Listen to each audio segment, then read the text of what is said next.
გამარჯობა. მოგესალმებით. ძალიან მიხარია რომ დღევანდელი ვებინარის დაინტერესდით და შემოგვიერთდით დღეს და გველოდებოდით. კიდევ დარწმუნებული ვარ სხვაებით შემოგვიერთდებიან, ჩვენ ნელ-ნელა დავიწყოთ. მე ვარ ელენე ჩხეიძე, წარმოვადგენ საქართველოს სტრატეგიული კვლევებისა და განვითარების ცენტრს. დღევანდელი ვებინარის მასპინძელი არის სწორედ ჩვენი ორგანიზაცია. მე ვიქნები დღევანდელი ვებინარის წამყვანი და შემდეგ უკვე სპიკერიც. დღეს ვისაუბრებთ crowdfunding-ის კონცეფციაზე და შესაძლებლობებზე, პარალელურად კი გვეყოლებიან ძალიან საინტერესო სპიკერები. ნელ-ნელა მე სპიკერებსაც წარვადგენ. პირველ რიგში კი მინდა წარმოგიდგინოთ და სიტყვა გადავცე საქართველოს სტრატეგიული კვლევებისა და განვითარების ცენტრის აღმასრულებელ დირექტორს ქალბატონ ნეკა ურუშაძეს, რომელიც მისასალმებელი სიტყვით შემოგვიერთდება. შემდეგ უკვე დაგიბრუნდებით მე და განვაგრძობთ ვებინარს. ქალბატონ ნეკა, მოგესალმებით და შეგიძლიათ Ძვირფასო სტუმრებო, მოგესალმებით და სტრატეგიული კვლევების და განვითარების ცენტრის სახელით მადლობას მოგახსენებთ ყველას ჩვენს დღევანდელ ვებინარზე მონაწილეობისათვის. ჩვენ დღევანდელი შეხვედრის თემა საკმაოდ საინტერესო თემა გახლავთ თავისთავად და იმედი მაქვს, რომ ვებინარს საკმაოდ ბევრი მსმენელიც ეყოლება დღეს. ვებინარი ტარდება ევროკავშირისა და კონრად ადენაუერის ფონდის მხარდაჭერით მიმდინარე პროექტის სამოქალაქო საზოგადოების ინიციატივა ფარგლებში. პროექტს ახორციელებს კონსორციუმი კონრად ადენაუერის ფონდის ლიდერობით, რომელშიც ასევე შედის 4 ქართული და 1 გერმანული საზოგადოებრივი ორგანიზაცია. მათ შორის ერთ-ერთი განმახორციელებელი ორგანიზაცია ჩვენ გახლავართ. ჩვენი წილი პასუხისმგებლობით. პროექტის ერთ-ერთი მიზანი გახლავთ სამოქალაქო ჯგუფებისა და ინიციატივებისთვის ალტერნატიული დაფინანსების შესაძლებლობის შექმნა, რაშიც ფილანთროპიის, ადგილობრივი რესურსების მობილიზების ხელშეწყობა და სწორედ ამ ჭრილში სახალხო დაფინანსების, ეგრეთ წოდებული crowdfunding-ის სხვადასხვა მოდელების დანერგვა მოიაზრება. კარგად მოგეხსენებათ, რომ ეს კონცეფცია ჩვენთან ნელ-ნელა იკიდებს ფეხს. არც ისე დიდი ხანია, რაც ჩვენს ქვეყანაში crowdfunding-ის სხვადასხვა პლატფორმა თუ ინიციატივა გამოჩნდა. თუმცა დააგროვდა უკვე საკმარისი გამოცდილებაც და ამას ყველაფერს მაინც მე ვიტყობი, რომ ჯერჯერობით მაინც უფრო სპონტანური ხასიათი აქვს. და ეს პრაქტიკა საზოგადოების ფართო წრეებში არ არის საკმარისად ფეხმოკიდებული. არადა crowdfunding-ი, როგორც შესაძლებლობა, საკმაოდ ფართო თემა გახლავთ თავისთავად და მას მართლაც ფართო შესაძლებლობები აქვს. შესაბამისად, ჩვენი მხრიდან ამ თემას უფრო მეტი გააზრება ჭირდება და ყველას მხრიდან უფრო მეტი მხარდაჭერა. სწორედ ამ მიზნით ტარდება ჩვენი დღევანდელი ვებინარიც. ჩვენ დღეს გვყავს საინტერესო პრეზენტატორები, რომლებიც თავიანთი გამოცდილებით წარდგებიან თქვენს წინაშე crowdfunding-ის სხვადასხვა მოდელების შესახებ ვისაუბრებთ, ქართული თანამედროვე და ასევე ისტორიული გამოცდილების შესახებაც, ასევე წარვადგენ ჩვენი ორგანიზაციის მიერ მომზადებულ პრაქტიკულ გზამკვლევსაც. იმედი მაქვს, რომ ჩვენი დღევანდელი შეხვედრა ყველასთვის საინტერესოდ ჩაივლის. კიდევ ერთხელ დიდი მადლობა მონაწილეობისათვის და ახლა სიტყვას გადავცემ ისევ ელენეს. მადლობა. დიდი მადლობა ქალბატონო ეკა. ეხლა მე გავაშარებ ჩვენს პრეზენტაციას და შემდეგ უკვე შეგვიძლია დავიწყოთ. დღევანდელი ვებინარის ამოცანა იქნება, რომ ხელი შეუწყოთ crowdfunding-ის კონცეფციის პოპულარიზაციას და დამწყე საზოგადოებას გავაცნოთ ის პრაქტიკა და შესაძლებლობები, რაც არსებობს აღნიშნული მიმართულებით. ვებინარი გაგრძელდება მაქსიმუმ 2 საათის განმავლობაში და იმედია თქვენ ყველანი ბოლომდე დარჩებით და მოგუსმენთ და ჩაირთვებით და კითხვებსაც გამოაგზავნით. პირველ რიგში მინდა გაგაცნოთ ჩვენი სპიკერები. სპიკერებს ვთხოვ ყველას რომ ჩართოს კამერა, რომ დაინახონ დამსწრეებმა. სპიკერებით ვიქნებით მე, საქართველოს სტრატეგიული კვლევისა და განვითარების ცენტრის წარმომადგენელი ელენე ჩხეიძე, რომელიც წარადგენს ახალ გზამკვლევს crowdfunding-ის შესახებ, რომელზეც ცოტა მოგვიანებით დაწვრილებით ვისაუბრებ. ქალბატონი ლანა ღვინჯილია, რომელიც წარმოადგენს Populus Reis და ის გააკეთებს პრეზენტაციას ძალიან საინტერესო კვლევის შესახებ, ფილანთროპია და სამოქალაქო შემოწირულობების კულტურა მოლდოვასა და საქართველოში. ასევე გვეყოლება Fundraiser G-ს წარმომადგენელი ირო ცაგარეიშვილი, Chart G-ს წარმომადგენელი და ორბელიანი მეტის, ესენი არის ონლაინ პლატფორმები, თუ რომელიმე თქვენგან მარიცით, გირჩევთ რომ აუცილებლად მოინახულოთ ეს ონლაინ პლატფორმები, იმიტომ ძალიან საინტერესო საქმიანობით არიან დაკავებულები.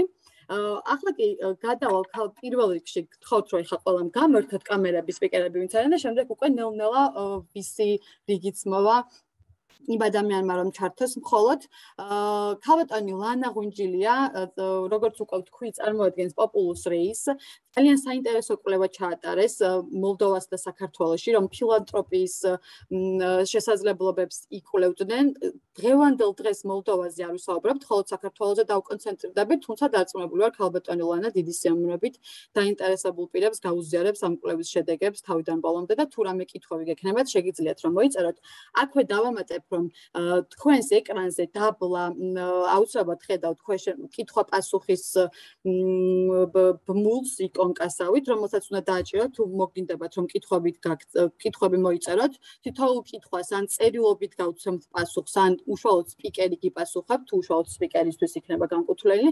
შეგახსენებთ, რომ თითოეულ სპიკერს ექნება მხოლოდ 10 წუთი პრეზენტაციისთვის და შემდეგ იქნება კითხვა-პასუხის რეჟიმი და თუ რომელიმე კითხვა აღმოჩნდა ისე რომ პასუხი გაუცემელი დარჩა, აუცილებლად ისეთი ადამიანები ყავს დღეს სპიკერები, რომ არ დაგზარდებიან დარწმუნებული ვარ და თუ მიწერთ, აუცილებლად თავიდან ბოლომდე გაგცემენ ამომწურავ პასუხს. ქალბატონო ლანა, თუ შეიძლება რომ ჩართოთ კამერა, შეგვიძლია რომ გადავიდეთ უშუალოდ თქვენს პრეზენტაციაზე.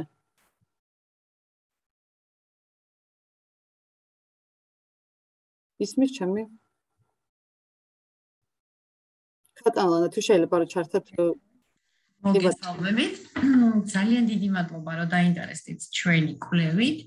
ორი სიტყვით გავაკეთებ პატარა შესავალს და მე დავიწყებ სლაიდების შეარებას.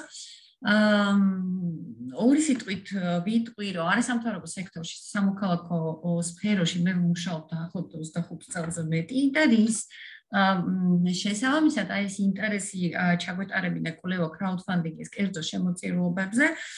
გამოწვეული იყო იმით, რომ ალბათ ყველა მიცით, რომ საქართველოს სამოქალაქო საზოგადოების განვითარების პირველი ალბათ 15-20 წელი მაინც უმრავლესობა არასამთავრობო ინიციატივების იყო დამოკიდებული უმეტესწილად საერთაშორისო დახმარებაზე, საერთაშორისო ფონდებზე, კერძო ფონდებზე, ძალიან პატარა პროცენტი გვაქვს დღესაც კერძო დაფინანსების, რომელიც სამოქალაქო ინიციატივებს აფინანსებს.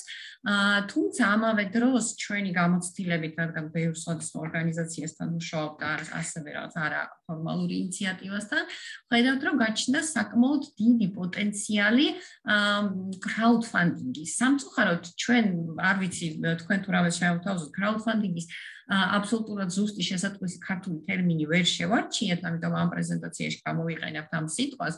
თუმცა თუ იქნება შემოთავაზა სიამოვნებით განვიხილოთ. ჩვენ შევარჩიეთ, რომ ეს crowdfunding-ის პოტენციალი არის ძალიან დიდი, ბოლო 5-6 წელი და ამას დიდად ხელი შეუწყო სოციალური ქსელების პოპულარიზაციამ და მათში არსებულმა შესაძლებლობებმა. კონრად ადენაურის ფონდის დახმარებით, მოლდოვა კოლეგებთან ერთად ჩვენ დავწერეთ ეს პატარა პროექტი, რომელიც პირველ ეტაპზე გააკეთებდა ეგრეთ წოდებულ feasibility studies, ანუ დავადგენდით თუ რა დამოკიდებულებები არის სინამდვილეში დღეისათვის crowdfunding-ის მიმართ საზოგადოებაში. რა თქმა უნდა, ეს ჩვენი პროექტი იყო ცოტა პატარა მასშტაბის და ჩვენ რეპრეზენტატიულობაზე არ გვაქვს პრეტენზია, თუმცა საკმაოდ საინტერესო შედეგები გვაქვს.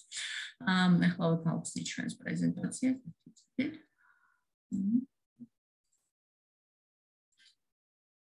ოკეი, გადავიდეთ, ესე იგი ჩვენს შედეგებზე. დავაჭირო. ოკეი. რა მეთოდოლოგია გამოვიყენეთ. ესე იგი, 6 კვირის განმავლობაში თან ჩვენ რა თქმა უნდა ვცდილობდით მაქსიმალურად ვეცოდეთ, რომ საქართველოს და მოლდოვაში ეს ჩვენი მეთოდოლოგია და კვლევა გამოკითხვა თავისთავად ყოფილიყო იდენტურად ჩატარებული, რომ შეიძლებოდეს შედეგების სწორის შედარება და შემდეგ სწორი ანალიზი. Facebook-ის მეშვეობით ჩვენ დავგუსტეთ საჯარო კითხვარი, რომელიც შეიცავდა 13 შეკითხვას. უმრავლესობა იყო დახურული კითხვები და რაღაცა სხვა პასუხის ჩაწერაც შეიძლებოდა. რია პასუხები ფაქტიურად არ ქონდა, იგივე ქონდა მოლდოველებს. ეს 6 კვირის განმავლობაში ჩვენ მივიღეთ 2054 შევსებული კითხვები. თუ გავითვალისწინებთ საქართველოს მოსახლეობას და საქართველოს მოსახლეობის წილს, რომელიც არის ჩართული ინტერნეტში და ასევე სოციალურ ქსელებში, რეპრეზენტატიულობის ხარისხი არის სადღაც 0.2%, რაც საკმაოდ ნორმალური შედეგია. და მეორე, ანუ ორი მიმართულებით იყო კვლევა. პირველი იყო ეს საჯარო გამოკითხვა და მეორე ეს არასამთავრობო და სამოქალაქო ინიციატივები. ცალკე კითხვარი იყო შედგენილი მათთვის, თუ რამდენად ესმით და რა არის crowdfunding-ი, რამდენად იყენებენ მას, საერთოდ რა დამოკიდებულება აქვთ ამ მეთოდის მიმართ. ელექტრონული პოსტის მეშვეობით კითხვებთან იგზავნა 261 არასამთავრობო ორგანიზაციას და დაბრუნდა 60 შევსებული კითხვარი. ეხლა გადავიდეთ დემოგრაფიულ შედეგებზე. ჯერჯერობით პირველ რიგში ვისაუბრებ საჯარო გამოკითხვის შედეგებზე. ესეთი განაწილება ჰქონდა, გენდერული განაწილება აი ესეთია, რომ დიდი უმრავლესობა 79% იყო მდედრობითი სქესის, მავრობითი სქესი საკმაოდ პასიურობდა. გარკვეულწილად ჩვენ ვიფიქრეთ, რომ ეს არა უფრო საკითხისადმი დამოკიდებულებას ასახავს, არამედ ონლაინ გამოკითხვის მიმართ. ერთი დღის განმავლობაში შესაძლოა იგივე შედეგი აჩვენა მოლდოველების გამოკითხვამაც, მანდაც ზუსტად თითქმის იდენტური ბალანსი გამოვიდა. შესაბამისად, ჩვენ ერთი დღე ჩავატარეთ ექსპერიმენტი და გამოვხდეთ ბუსტი მდედრობით აუდიტორიაზე და შესაბამისად კითხვების შესწავლა წავიდა იგივე სიჩქარით, სისწრაფით, რაც გამოხატავს ალბათ, რომ საკითხი არ არის იმდენად არაპოპულარული, რამდენადაც უბრალოდ დამოკიდებულება რაღაც ონლაინ კითხვების მიმართ. საცხოვრებელი ადგილის მიხედვით 82% ჩვენი აუდიტორიის იყო ქალაქიდან და 18% სოფლიდან. აქ თქვენ ხედავთ დანაწილებას ასაკობრივი ჯგუფების მიხედვით და ხედავთ, რომ უმრავლესობა არის სადღაცა 20-დან 59 წლამდე. შესაბამისად, ჩვენ შეგვიძლია ვთქვათ, რომ ჩვენი კვლევის რეპრეზენტატიული ჯგუფი არის ახალგაზრდა ქალაქში მცხოვრები ახალგაზრდა ქალები 20-დან 59 წლამდე. ეხლა გადავიდეთ სხვა კითხვებზე. პირველი იყო, იცით თუ არა რა არის crowdfunding-ი. საზოგადოების მხოლოდ 22%-მა ამ კვლევის მიხედვით იცოდა რა არის crowdfunding. თუმცა აქ ვითვალისწინებთ იმასაც, რომ სიტყვა crowdfunding-ი, რომელიც ჩვენ ვერ ვთარგმნეთ სხვანაირად, შეიძლება უცხოს, ანუ არ არის ესეთი გავრცელებული და ცნობადი, შეიძლება თავისთავად სიტყვამ გამოიწვია აი ეს ძალიან დიდი უარყოფითი პასუხების რაოდენობა. თუმცა რომ დაგვეწერა კერძო შემოწირულობები, უფრო გასაგები იქნებოდა და ვთქვათ, რაღაცა ცოტა შეცვლიდა შედეგს. როდესმე თუ გაგიკეთებიათ შემოწირულობა სამოქალაქო ორგანიზაციისთვის ან სამოქალაქო ინიციატივისთვის, აქ რაზე მინდა გავაკეთო აქცენტი. ჩვენი ინტერესი იყო არა ზოგადად ქველმოქმედება ან კერძო შემოწირულობის შესწავლა, არამედ დამოკიდებულება საზოგადოებაში სამოქალაქო ინიციატივების, სამოქალაქო აქტივიზმის მიმართ. ანუ რამდენად ამ ორგანიზაციებს პოტენციალი გამოიყენონ ეს მეთოდი სათავისად. ამ ჩვენი აუდიტორიის ქალაქელი ახალგაზრდა ქალების აუდიტორიის 57%-მა დადებითად უპასუხა ამ კითხვას. ასევე 10% იყო ის, ვინც თქვა, რომ არა, მაგრამ ვაპირებ. შესაბამისად, უმრავლესობა ესე დადებით პასუხს იძლევა. თქვენ პირადად რა ტიპის სამოქალაქო ინიციატივას დავჭერდით მხარს?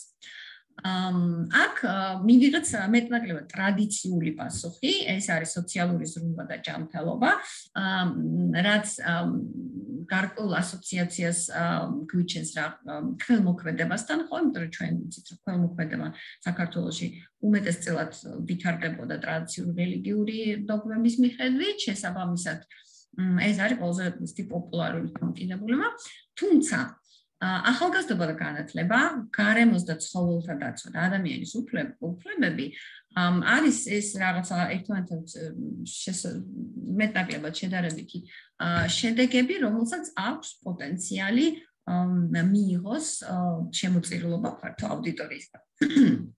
პირადად თქვენთვის რა არის ხილის შემშლელი ფაქტორი შემოწირულობის გასაკეთებლად?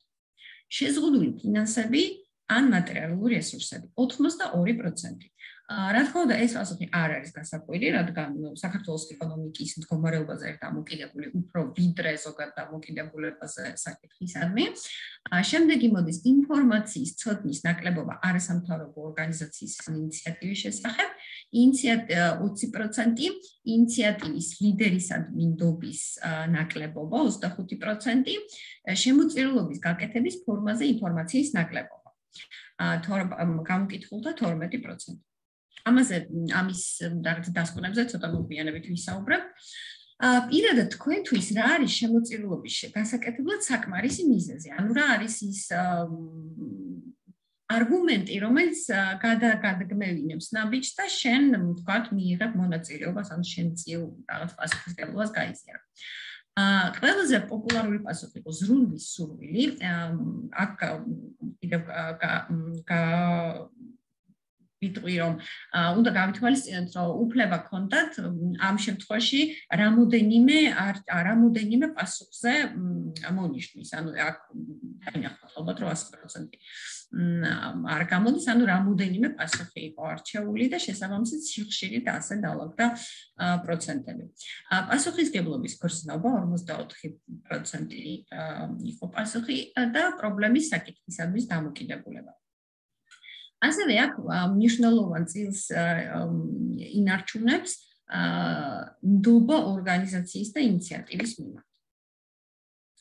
სამოქალაქო ინიციატივის მხარდაჭერის რომელი ფორმა თქვენთვის ყველაზე კომფორტული? მიუხედავად იმისა, რომ ვიცით, რომ crowdfunding გულისხმობს ფულად შემოწირულობას, ხო, ან რაღაცა ფინანსების გაზიარებას, აქ გვაქვს, ესე იგი, არჩევანში ფულად შემოწირულობა, მოხალისეობა ამ დროის უნარების ან რაღაც შენი კვალიფიკაციის გამოყენება საჯარო საპირისპიროების თვის ან ნიფტის და სერვისის ყიდვა.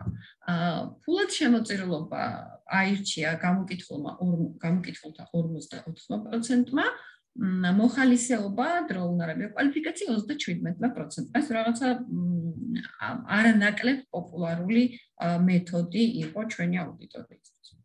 ფინანსური შემოწირულობის რომელი ფორმა თქვენთვის ყველაზე მისაღები? მობილური ბანკინგი გამოკითხულთა 41%-მა გასცა პასუხი აირჩია ეს ვარიანტი. საბანკო ბარათით გადარიცხვა, საბანკო გადარიცხვა, ან SMS ტელეფონზე არის. ანუ აქ გვაქვს ჩვენ ნათელი სურათი იმისა, რომ დღეისათვის ის აუდიტორია, რომელსაც ჩვენ გავწვდით Facebook პოსტის მნიშვნელობით, მათთვის უფრო მარტივია ელექტრონული მეთოდი ფულადი გადარიცხვის ელექტრონული მეთოდების ვარიაცია. ასეთი კითხვა გქონდა ჩვენ თუ იცნობთ ამ პლატფორმებს. არ ვიცი სამწუხაროდ თუ სასიხარულოდ რეალობა არის ასეთი, რომ 74%-მა საერთოდ არც ერთი ამ პლატფორმებიდან. რაც გამოგიყენებია თუ არა ასეთი პლატფორმა 99%-ს არ გამოუყენებია არანაირი პლატფორმა. ვინაიდან ჩვენ გვაქვს ჩვენი გამოცდილება ბევრნაირ სამოქალაქო ინიციატივისთვის რაღაცა ის crowdfunding-ის კამპანიის ჩატარების უმეტესწილად როგორც ხვდებით, აი ეს საბანკო გადარიცხვები და თქვა Facebook-ზე დადებოდი ანგარიშის ნომერი, ან თქვა უფრო მარტივად, უფრო ემარტივებად ადამიანებს ამის გამოყენება, ვიდრე სახელმოქმედო პლატფორმებს აქ ჯერჯერობით ცნობადობა. ეხლა გადავიდეთ სამოქალაქო საზოგადოების შედეგზე. ჩვენ ვეცადეთ მოგვეცვა მაქსიმალურად ყველა მიმართულება არასამთავრობო ორგანიზაციების, ანუ ორგანიზაციის ტიპები ჩვენ რესპონდენტებში ასე გადანაწილდა. აქ ასევე შეიძლებოდა რამოდენიმე პასუხის არჩევა, შესაბამისად, დიდი წილი მომსახურებას და ზრუნვაზე მუშაობს, ადვოკატირებაზე, სათემო ორგანიზაციები, watchdog monitor და კვლევითი ორგანიზაციები. ორგანიზაციის საქმიანობის სფერო. ჯანმრთელობა და სოციალური მიმართულება, ადამიანის უფლებები, ეკონომიკური განვითარება და სიღარიბის ახალგაზრდა, განათლება და სამოქალაქო განათლება და კიდევ სხვადასხვა თემები, რომელიც აი ამ არჩევანში ჩვენ არ ქონდა გათვალისწინებული. ცნობილია თუ არა თქვენთვის crowdfunding-ის მიდგომა 70%, ანუ არასამთავრობო სექტორში მომუშავე პროფესიონალ 70%-მა იცის რა არის crowdfunding. საკმაოდ მაღალი შედეგია, ხო? გამოგიყენებთ თუ არა შემოუკიდო შემოწირულობა crowdfunding-ი თქვენს ორგანიზაციაში. აქ დადებითი პასუხი უმრავლესობას ნაკლებია, მხოლოდ 58% და ეხლა გადავიდეთ ამის მიზეზებზე, ანუ რა შემთხვევაში გამოიყენება და რატომ არ გამოიყენება. აი ეს პასუხი, ეს მონაცემები ცხადყოფს იმას, რომ უმეტესობა ფორმალიზებული არასამთავრობო ორგანიზაციების თითქმის არ მიმართავს crowdfunding-ს სხვადასხვა მიზეზის გამო. ანუ მინიმუმ წელიწადში ერთხელ თუ იყენებთ ამ მიდგომას, უპასუხოთ 14%, უფრო ხშირად ვიდრე წელიწადში ერთხელ 58% და უფრო იშვიათად ვიდრე წელიწადში ერთხელ 38%. ანუ ასევე უმრავლესობაზე ნაკლები არასამთავრობო ორგანიზაცია მიმართავს crowdfunding-ს საერთოდ. თუმცა შენ ბოლოს მინდა თუ გექნებათ კითხვები და ჩვენ გვაქვს რა თქმა უნდა რაღაც მონაცემები, იმიტომ რომ არსებობენ ორგანიზაციები არასამთავრობო ზოგი ფორმალურადაც რეგისტრირებულია წლების განმავლობაში, რომელიც ფუნქციონირებენ მხოლოდ crowdfunding-ის საფუძველზე, საკმაოდ მეტნაკლებად სტაბილურად და საკუთარი სტრატეგიული მიზნების ფარგლებში. ხო, ეს არ არის case-based approach, როდესაც რაღაცა საჭიროებებს პასუხობთ.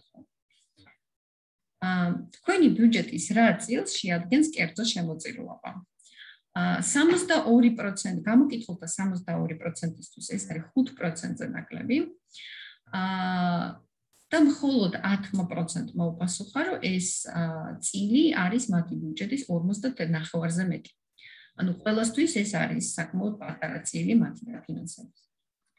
იყენებთ თუ არა კერძო შემოწირულობებს თქვენი ორგანიზაციის ძირითადად ინსტიტუციური ბიუჯეტის შესავსებად. დადებითი პასუხი 48%, უარყოფითი 52%. კონკრეტულად რა მიზნით იყენებთ კერძო შემოწირულობას crowdfunding-ს თქვენ ძირითადად ბიუჯეტის შესავსებად? ანუ პროექტის თანადაფინანსება, ადმინისტრაციული ხარჯები, ორგანიზაციის გასავითარებლად. აქაც ჩვენ ხედავთ აი ამ გადანაწილებით, რომ ეს crowdfunding-ს არასამთავრობოები იყენებენ ჯერჯერობით, როგორც დამატებით მეთოდს და არა ძირითადად. იმ შემთხვევაში თუ არასდროს გამოგიყენებიათ კერძო შემოწირულობა crowdfunding-ი თქვენს ორგანიზაციაში რა იყო ამის მიზეზი? ცოდინის ნაკლებობა, ანუ იმ ცოდინის ნაკლებობა თუ როგორ წარმართონ, ან საერთოდ ცოდინის ნაკლებობა crowdfunding-ის შესახებ, კამპანიის წარმართვისთვის საჭირო კვალიფიკაციის მქონე თანამშრომლების არარსებობა დაასახელოს 30%-მა, არასტაბილური ნაკლებად პროგნოზირებადი მეთოდია, რაცაც ალბათ ყველანი ვეთანხმებით, რომ ჩვენს კულტურასა და ეკონომიკაში, ანუ ეკონომიკის და ტრანზიციის გათვალისწინებით ჩვენთვის ჯერჯერობით ეს არაპროგნოზირებადი, ნაკლებად პროგნოზირებადი მეთოდია. კამპანიისთვის დასახარჯი ფინანსური რესურსების ნაკლებობა დაასახელოთ 16%-მა. ამაზეც მინდა მოგვიანებით ვისაუბრო, იმიტომ რომ არის ასევე ისეთი მიდგომაც, როდესაც ამბობენ, რომ მარკეტინგული კამპანიებისგან განსხვავებით საქველმოქმედო ან crowdfunding-ისთვის სამოქალაქო ინიციატივისათვის არ არის საჭირო დიდი თანხების დახარჯვა. ასეთი მიდგომაც არის, გარკვეულწილად შეიძლება გამართლებული. ეს მეთოდი არ ემთხვევა ჩვენი ორგანიზაციის ფინანსურ სტრატეგიას, გვიპასუხა 10%-მა და ეს მეთოდი ნაკლებად პერსპექტიულია საჯარო რესურსების სიმცირის გამო. Ჩვენი გამოცდილებით რა არის მთავარი მიზეზი იმისა, თუ რატომ აკეთებენ ადამიანები ფინანსურ შემოწირულობას. ძალიან საინტერესოა არასამთავრობო სექტორის პასუხები და მე ჩვენ გავაკეთებთ საჯარო ანუ ფართე აუდიტორიის და მათ ორგანიზაციების პასუხების შედარება და ვნახავთ სად არის იქ აცთენა და როგორ ესმის ეს საკითხი. დამოკიდებულება კონკრეტული პრობლემის მიმართ არასამთავრობოების 72%-ისთვის არის ყველაზე მნიშვნელოვანი. ცვლილებაში წვლილი შეტანის სურვილი 58%, ზრუნვის განცდა 52%, პასუხისმგებლობის გრძნობა 45%, აღიარება 43%. ანუ დონორის საჯარო აღიარებას გულისხმობ ამ შემთხვევაში. ნდობა არასამთავრობო ორგანიზაციების მიმართ და დანარჩენმა მიიღო შედარებით დაბალი პროცენტი. რა თქმა უნდა, არასამთავრობოებაც დაასახელეს როგორც ყველაზე პოპულარული, ანუ ყველაზე მნიშვნელოვანი ხელშემშლელი ფაქტორი ეს ფინანსური რესურსების ნაკლებობა, თუ რატო არ აკეთებენ ადამიანების შემოწირულობას. თუმცა აქ ყურადღება უნდა მივაქციოთ კიდევ ესე იგი ამ ძირითადი ობიექტური, გარკვეულწილად ობიექტური პასუხის გარდა სხვა პასუხის პრობლემის მიმართ ინტერესის ნაკლებობა, ანუ კონკრეტული საკითხისადმი და შემოწირულობის მეთოდის სირთულე. 40% ასახელებს ამ არგუმენტს. პრობლემის შესახებ ინფორმაციის ნაკლებობა დაასახელა არასამთავრობოების რესპონდენტთა 37%. და ბოლო კითხვა, რომელიც ჩვენ დავუსვით არასამთავრობოებს, რა უნდა გააკეთოს ორგანიზაციამ crowdfunding-ის მეთოდის გამოყენების გასაუმჯობესებლად. ეს არის ყველაზე პოპულარული პასუხები და ჩვენ შეგვიძლია დავასკვნათ, რომ ამ მიმართულებით უნდა გავაგრძელოთ მუშაობა არასამთავრობო სექტორში. ესე იგი, თანამშრომლობა მარკეტინგის სპეციალისტებთან ასახელებს 53%, გამართოს პრომო კამპანია, ანუ გარკვეული რაღაც მედია კამპანია უნდა არსებობდეს, ეს დაასახელა 48%-მა და საჯაროდ აღიაროს მხარდამჭერები და შემოწირულები 50% არასამთავრობოების ჩათვალა, რომ ეს არის ერთ-ერთი ყველაზე ეფექტური მეთოდი, რომელიც გაზრდის შემოწირულების რაოდენობას. ეს არის მოკლე დასკვნები, რომელიც ჩვენ გავაკეთეთ საჯარო და არასამთავრობო ორგანიზაციების ანუ საჯარო გამოკითხვის და ორგანიზაციების გამოკითხვის შედეგად. კერძო შემოწირულობა და ფილანთროპია უმეტესწილად აინტერესებთ ქალაქებში მცხოვრებს ახალგაზრდა ქალებს. სოციალური მედიის მოხმარების ოფიციალურ სტატისტიკას თუ გავითვალისწინებთ, ეს ამას 73% გამოდის.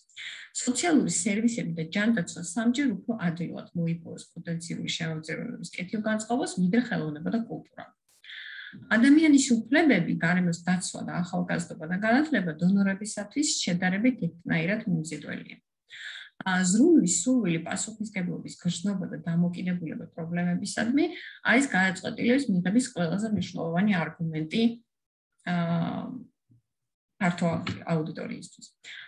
ქართული ურბანული აუდიტორიის 78%-მა არ იცის რა არის crowdfunding-ი, რაც თავის მხრივ იმ დასკვნაზე მიუთითებს, რომ სამოქალაქო ჩართულობის ამ ფორმას აქვს დიდი პოტენციალი და სამოქალაქო ორგანიზაციებმა სათანადო ყურადღება უნდა მიაქციონ მას.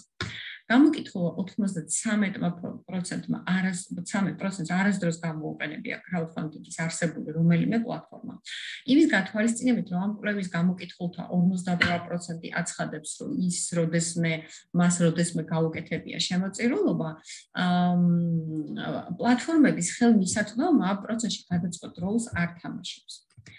რაც შეეხება არასამთავრობო ორგანიზაციებს. არასამთავრობო სექტორის პროფესიონალთა 70% იცის თუ რა არის crowdfunding-ი, თუმცა ნახევარზე ნაკლები იყენებს ამ მეთოდს როგორც დაფინანსების დამატებით შესაძლებლობას. ამავე დროს ჩვენ ვიცნობთ რამოდენიმე მაგალითს, როდესაც არაფორმალური საინიციატივო ჯგუფები წლების განმავლობაში მოქმედებს მათი სტრატეგიის ფარგლებში მხოლოდ კერძო შემოწირულობის საფუძველზე, აქ მიმართულებები არის განსხვავებული, არ შეიძლება ითქვას, რომ კონკრეტული მიმართულებაა მხოლოდ და მხოლოდ ეს არის გარემოს დაცვა, არაფორმალური განათლება, დეოკუპაცია, კონკრეტული პოლიტიკური შეხედულებების ხარდაჭერა და ასე შემდეგ. იმ არგუმენტებს შორის თუ რატომ არ იყენებს არასამთავრობო სექტორი crowdfunding-ს, გამოკითხულთა 40% ცოდნის ნაკლებობას, ხოლო 30% შესაბამისი კვალიფიკაციის თანამშრომლობა არ არსებობას ასახავს. შემოწირულობის გასაკეთებლად საკმარისი არგუმენტი განსხვავებულად ესმის არასამთავრობოებს, ანუ პოტენციურ მიმღებებს და მოსახლეობას, პოტენციურ დონორებს. თუ ხალხი პირველ რიგში ზრუნვესრულს ასახელებს, როგორც დონაციის გაკეთების მინიმუმს, არასამთავრობოები მიიჩნევენ, რომ მთავარი საკითხისადმი დამოკიდებულებაა. მაშინ, როდესაც არასამთავრობოები თვლიან, რომ დონორის საჯარო აღიარება არის მნიშვნელობით მეორე ფაქტორი შემომწირულების გასაზრდელად, საზოგადოების გამოკითხვისას ეს პასუხი იყო ბოლო ადგილზე. და პატარა ესეთი დასკვნები თუ რა შეიძლება გაკეთდეს შემდგომში, რა გვინდა გავითვალისწინოთ. ეს სოციალურ ბოლოს მიწერია, რომ თავში მინდა ვახსენო, რომ ამ კვლევის შედეგების უფრო ფართო განხილვა არასამთავრობო ორგანიზაციების, სამოქალაქო ინიციატივების და ექსპერტების შორის ხელს შეუწყობს შედეგების გააზრებას და ამ დასკვნების პრაქტიკაში გამოყენების გზების მოძებნას. ძალიან დიდი მადლობა მინდა უთხრა CSRDG-ს, რომ დაინტერესდნენ ამ კვლევით, იმიტომ რომ ჩვენ პირველ რიგში ძალიან გვაინტერესებს ახლა აი ამ სფეროში, ამ აქტივობებში ჩართული ადამიანების მოსაზრება, რომ გავითვალისწინოთ საბოლოო რეკომენდაციების შემუშავებისათვის. რაც შეეხება ჩვენ შემუშავებულ დანარჩენ რეკომენდაციებს. მძიმე ეკონომიკური ფონის მიუხედავად ქვეყანაში არსებობს crowdfunding-ის პოტენციალი საკმაოდ დიდი.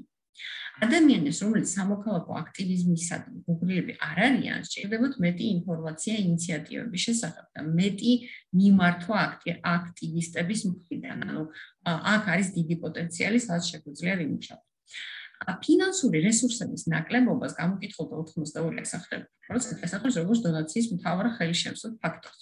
თუმცა ვინაიდან ეს სამოქალაქო აქტივისტებისთვის კონტროლის მიღმა, ანუ და განპირობებულია ქვეყნის ეკონომიკური განვითარებით და მდგომარეობით, ეს გარემოებად შეიძლება ჩაითვალოს და არა პრობლემად და შესაბამისად არასამთავრობო სექტორისთვის მთავარი გამოწვევებია დონაციის გაკეთების მეთოდზე ინფორმაციის ნაკლებობა, ანუ რასაც უნდა ვუპასუხოთ და ინიციატივის ლიდერებისა მიმართ ნდობის ნაკლებობა, როგორც პრობლემა. ხო, ანუ უნდა გავზარდოთ რაღაცა ლიდერების ან პერსონიფიცირებასაც აქვს საკმაოდ დიდი მნიშვნელობა.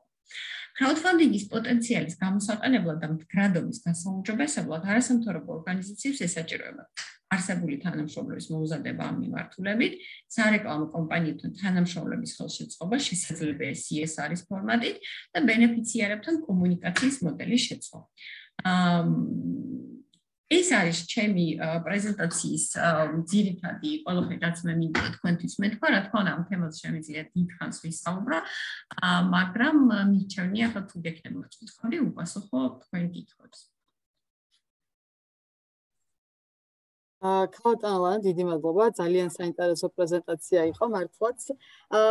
კითხვები შემოვიდა, რამოდენიმე კითხვა არის, ერთ-ერთს დავიწყებ თავიდან და შემდეგ გთხოვთ კიდევაც, რომ თუ რაღაცა ისეთი კითხვებია, რომელსაც თulit რომ თქვენ თვითონ დანარჩენმა სპიკერებსაც სურთ თქვათ, რომ პასუხი მიწერონ, შეგიძლიათ რომ მიწეროთ კიდევაც რაღაც კითხვებზე პასუხები, იმიტომ რომ უფრო ამომწურავი შეიძლება იყოს ხოლმე ესე პასუხების გაცემას. თუმცა პირველი რასაც იწერებიან, მეც გამიჩნდა ეს შეკითხვა და ბატონმა სოსომაც მოიწერა, რომ ახსენეთ ტერმინის გაურკვევლობა იყო თავიდან და ხომ არ გონიათ, რომ ამ ტერმინის გაურკვევლობამ გავლენა იქონია თვითონ კვლევის შედეგებზე, რომ აი თვითონ ეს ტერმინი რადგანაც არის მის ხალხს კარგად. კი, ჩვენ ვახსენეთ ეს ჩვენ რეპორტში, რომ აი პირველ კითხვაზე პასუხში, სადაც უარყოფითი, ანუ არ ვიცით რა არის crowdfunding, უარყოფითი პასუხი არის 78%, ჩვენ ვახსენეთ ეს შედეგებში, ანუ ანალიზში, რომ სავარაუდოდ ამ ტერმინის მთლაცნობა არასაკმარისი ცნობადობაა და შესაბამისად ამან გამოიწვია ამ პირველ კითხვაზე ესეთი პასუხი. თუმცა, ეხლა ამ პრეზენტაციაში ჩვენ ცოტა შემოკლებული გვაქვს თვითონ შეკითხვები, რომ უბრალოდ ადვილი წასაკითხი იყოს. თუმცა თვითონ მე გამოკითხვაში თუ ვინმე დაინტერესდა, შეგვიძლია ეს კითხვარი გამოგიგზავნოთ ორივე ენაზე, ინგლისურად და ქართულად. პრინციპში გასაგებად არის ასახული, ანუ რას ვეკითხებით, ანუ გაგიკეთებიათ თუ არა შემოწირულობა ასეთი თუ ისეთი ინიციატივისთვის. კი, მე ჩვენს ვთვლით, რომ crowdfunding-ი ცოტა ისეთი არასაკმარისად ცნობადი ტერმინია, თუმცა ასევე კითხვა გვაქვს აუდიტორიისთვის, ვინც ახლა ჩართულია ამ განხილვაში, თუ რას იყენებთ, რა მიგაჩნიათ ყველაზე უფრო შესატყვის ტერმინად ქართულად, იმიტომ რომ კერძო შემოწირულობა გარკვეულწილად არასახავს საკმარისად სრულყოფილად crowdfunding-ის შინაარს. დიდი მადლობა და ერთ შეკითხვასაც დაგისვევთ, ეს კვლევა სად იქნება ხელმისაწვდომი, ანუ სად შეუძლიათ რომ დაინტერესებულ მხარეებმა ვთქვათ. ჩვენ ნოემბრის ბოლომდე ვრცელი კვლევა, ანუ ანალიზი გამოქვეყნდება ჩვენი ორგანიზაციის და ალბათ ადენაურის ფონდიც გამოაქვეყნებს საკუთარ ელექტრონულ რესურსებზე. საბოლოო კვლევაში ჩვენ გვექნება ასევე შედარებითი ანალიზი მოლდოველების შედეგებთან. იქნება სამენოვანი, რუმინულად, ქართულად და ინგლისურად ხელმისაწვდომი და შეიძლება ოდესმე გამოვაქვეყნოთ, მაგრამ ხა ონლაინ. ერთ რაღაცას მინდა ვახსენო, რადგან ვიცით, რომ ეს მოლდაველებთან ერთად ვატარებთ ამ კვლევას, მოლდავეთში ჩვენ განსხვავებით, ანუ ვიცით, რომ ჩვენი კანონმდებლობა არ ითვალისწინებს არანაირ ხელშეწყობას შემოწირულობის ხელშეწყობას საკანონმდებლო დონეზე, ხო? ანუ დონორი, ეს იქნება ორგანიზაცია, კერძო პირი, არანაირ შეღავათებით არ სარგებლობს, როგორც თქვა დასავლეთში, ამერიკაში და ევროპაში არის. მოლდავეთში რამოდენიმე წელია უკვე მიღებულია ესეთი წესი, რომ სასაშემოსავლო გადასახადიდან ადამიანს შეუძლია აი ამ სასამართლო გადასახადის 2% მიმართოს რომელიმე კონკრეტული არასამთავრობო ინიციატივის დასახმარებლად. მათ კვლევა მაჩვენა, რომ მაინცა და მაინც ძალიან პოპულარული ეს არის, ამის ცნობადობა არის გასაზრდელი, თუმცა ეს მექანიზმი სახელმწიფო ბიუჯეტშიც არსებობს. და ალბათ ჩვენთვისაც იქნებოდა საკმაოდ ეფექტური. კარგი, ძალიან დიდი მადლობა თქვენი პრეზენტაციისთვის. დარჩა რამოდენიმე შეკითხვა, რომელსაც შემიძლია ვუპასუხო? უპასუხოთ, იმიტომ რომ დროს გავწვდით და სხვა სპიკერებსაც რომ მივცეთ. მე ვუპასუხებ აი question and answer-ში ამში. კარგი, ძალიან დიდი მადლობა, ქალბატონო ლანა. შეიძლება რომ ახლა თქვენ გამორთოთ თქვენი კამერა, რომ გავაგზავნოთ ჩვენი პრეზენტაცია. დიდი მადლობა. შემდეგი პრეზენტატორი ვიქნები მე და ეხლა თქვენ რამოდენიმე მომწერეთ რომ ნოუთები ჩანდა და ეხლა ამას გამოვასწორებ და slide show-ზე გადავიყვან ერთი წუთი თუ დამოვატებით, ბოლოს გიხდით. შემდეგი პრეზენტატორი ვარ მე და წარმოვადგენ crowdfunding-ის ღონისძიების გზამკვლევს. ეს გზამკვლევი შევიმუშავეთ საქართველოს სტრატეგიული კვლევებისა და განვითარების ცენტრმა და ზოგადად რას ეხება ეს გზამკვლევი, ნელ-ნელა ამას ყველაფერს არ მინდა რომ თავიდან ბოლომდე რა თქმა უნდა გზამკვლევის შინაარსში შევიდე, მაგრამ ზოგადად ვისაუბრებ ამ გზამკვლევზე, რომ დაინტერესდეთ მე თქვენ და უკვე წაიკითხოთ. ეს მოდელი crowdfunding-ის live crowdfunding events, ესე ქვია, ცოცხალი crowdfunding-ის მოდელი. შეიმუშავა ბრიტანულმა ორგანიზაციამ Funding Network, ესეთი ორგანიზაცია არსებობს, დაფინანსების ქსელი, ესე ითარგმნება. 2000-იან წლების დასაწყისში დაიწყო ამ ორგანიზაციამ ფუნქციონირება და ეს მოდელი, როდესაც შეიმუშავა უკვე გავრცელდა შემდეგ უკვე მთელ მსოფლიოში. ორგანიზაციას აქვს ქსელი და მთელი მსოფლიოდან სხვა ორგანიზაციები არიან ამ ქსელის წარმომადგენლები და საბედნიეროდ ჩვენც გავხდით ამ ქსელის წევრები და ჩვენც მოგვეცა შესაძლებლობა რომ ეს მოდელი უკვე გამოვიყენოთ საქართველოში და შევუწყოთ ამის პოპულარიზაციას ხელი. რას ნიშნავს ზოგადად კოლექტიური დაფინანსების ღონისძიება, ამაზე უკვე შემდეგ სლაიდზე დაგელაპარაკებით. მანამდე მინდა რომ ვახსენო, რომ საქართველოში crowdfunding-ის სხვადასხვა მოდელები არის პოპულარული, თუმცა ყველაზე პოპულარული მოდელი არის online crowdfunding-ის მოდელები, რომლებზეც უკვე ჩვენი სპიკერები დაგველაპარაკებიან. სხვა მოდელი თითქმის არ არის ცნობილი, რომ საქართველოში იყენებდნენ და ამიტომ ჩვენ მოგვინდა რომ აი ეს მოდელი დავნერგოთ საქართველოში. ჩვენ თვითონაც ლონდონში ვიყავით წასულები ჩვენი ორგანიზაციიდან, რამოდენიმე წარმომადგენელი იყო წასული და დაესწრნენ ამ ღონისძიებას და ძალიან დიდი შთაბეჭდილებები დაბრუნდნენ იქიდან და გადაწყდა რომ მოდი ჩვენც ვცადოთ და რატომაც არა, ხო? სესარდიჯი დიდი ხანია უკვე ამ მიმართულებით სათემო ორგანიზაციებთან და სხვადასხვა სამოქალაქო ჯგუფებს აძლიერებს და ეხმარება, ვთქვათ, სხვადასხვა პროექტების განხორციელებაში, უფინანსებს პროექტებს, გასცემს გრანტებს, ასე ვთქვათ, უფრო სწორი იქნება. ექსპერტულ დახმარებას უწევს და ასე შემდეგ და გვინდა რომ რაღაც აი ეს წრე, რომ დონორი არის, ვთქვათ, ან საერთაშორისო ორგანიზაცია, ან ადგილობრივი გრანტის გამცემი ორგანიზაცია, გვინდა რომ ეს წრე რაღაცნაირად გავარღვიოთ და ჩვეულებრივი ადამიანებიც ნებისმიერი ჩვენთაგანი გახდეს დონორი და გახდეს შემომწირველი იმ პროექტის, რომელი პროექტიც უნდა რომ განხორციელდეს, ხო? სწორედ ამის საშუალებას იძლევა როგორც ონლაინ კრაუდფანდინგის პლატფორმები, ეს ჩვენი კონკრეტული კოლექტიური დაფინანსების ცოცხალი დაფინანსების მოდელიც. რატომ დავინტერესდით ამ ყველაფრით, როგორც უკვე აღნიშნე, იმ ხელაშთაბეჭდილება მოახდინა ამ ყველაფერმა ჩვენზე, რომ ვნახეთ სხვა ქვეყნებში, როგორი პრაქტიკაა და როგორ ერთვებიან ხალხი და რომ ვიფიქრეთ, რომ რატომაც არ უნდა ვცადოთ ჩვენ საქართველოში და ისტორიულადაც რაღაც ძალიან დიდი გამოცდილება აქვს ჩვენ ქვეყანას ამ მიმართულებით მუშაობის, იმიტომ რომ არსებობს რაღაც ახალი სახელმწიფოებიც გამოიცა, რომელიც რაღაც საქართველოს ისტორიას ამ ჭრილში განიხილავს, რომ რა ისტორიული გამოცდილებები გვაქვს ჩვენ რაღაცა სახალხო დაფინანსების სხვადასხვა პროექტების, ასე ვთქვათ და ჩვენს თუ გავიგებთ ხოლმე, რომ სადღაც ვიღაცა რაღაცა ფულს აგროვებს, თუ არის ხოლმე ან ემოციური ფმა თუ გაგვიჩნდება, ან რაღაც თემა თუ გაგვაინტერესებს, აუცილებლად ვრიცხავთ ხოლმე ფულს. და ცოტა გაფანტული არის ეს ყველაფერი და რატომ არ შეიძლება რომ ეს ყველაფერი რაღაც სისტემის ქვეშ ცუდი ნათქვამი არის, მაგრამ რაღაც სტრატეგიული გახდეს, უფრო მეტად დაინტერესდეს ხალხი და უფრო მეტად ჩაერთოს, ხო? და გადავწყვეტ რომ ეს ცოდნა რაც ჩვენ მივიღეთ არა მარტო ბრიტანეთში შემდეგ უკვე ტრენინგსაც დავესწარეთ ამ მოდელს როგორ განხორციელებენ, დაუზიაროთ კიდე ხალხს და შემდეგ უკვე დავეხმაროთ ამ მოდელის განხორციელებაში. ვისთვის არის კონკრეტულად ეს გათვლილი? ნებისმიერი დაინტერესებული ადამიანისთვის არ აქვს მნიშვნელობა, ეს არ არის აუცილებელი იყოს, ვთქვათ, სათემო ორგანიზაცია დარეგისტრირებული NGO ან რაღაც მსგავსი, შეუძლიათ რომ ინდივიდსაც ამ მოდელით ჩაატაროს კრაუდფანდინგი, ვთქვათ, მოაგროვოს პროექტისთვის ფული, ან მეგობრებს ცოლ-ქმარს არ აქვს მნიშვნელობა, ვისაც სურვილი აქვს რომ ფული შეაგროვოს, ნებისმიერ ადამიანს შეუძლია რომ გამოიყენოს ეს მოდელი. კონკრეტულად ამ გზამკვლევში გზამკვლევი დაყოფილია სამ ნაწილად. ხო, პირველი არის შესავალის სტილი, ეს არის ფილანტროპიას და ქველმოქმედებას განვიხილავთ, რა განსხვავება არის სტრატეგიული ფილანტროპიასა და ქველმოქმედებას შორის, რა მოდელები არსებობს კრაუდფანდინგის, რომ უკვე როგორც ვახსენე, არსებობს ონლაინ კრაუდფანდინგი, არსებობს ეს ცოცხალი ღონისძიების დაფინანსება, პროექტების აუქციონსაც ეძახიან ხოლმე ამას ზოგჯერ.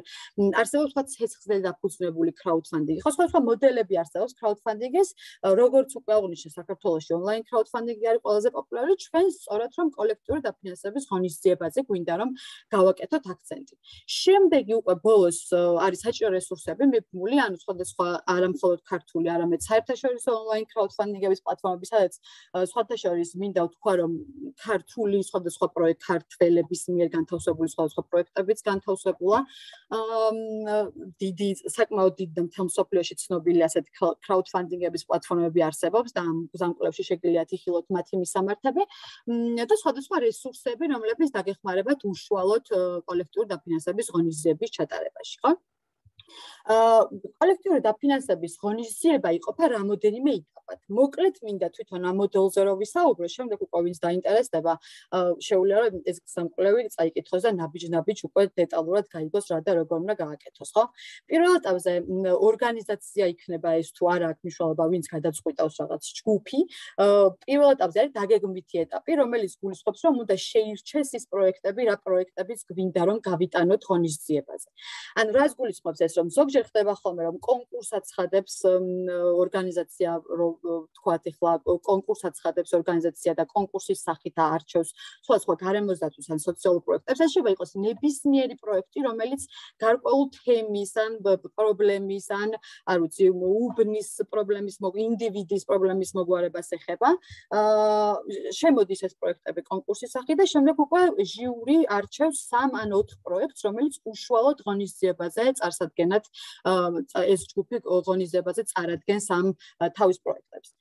დაგეგმვით ეტაპზე ამ პრეზენტატორებს უტარდებათ ასევე ტრენინგები, თუ როგორ უნდა გააკეთონ პრეზენტაცია აუდიტორიის წინაშე. ხო, ეს არ ხდება ონლაინ, ანუ კიდევ ერთხელ ვიმეორებ, რომ ეს ხდება თვითონ ერთ სივრცეში, სადაც როგორც დონორები, ასევე პრეზენტატორები არიან ხოლმე წარმოდგენილები.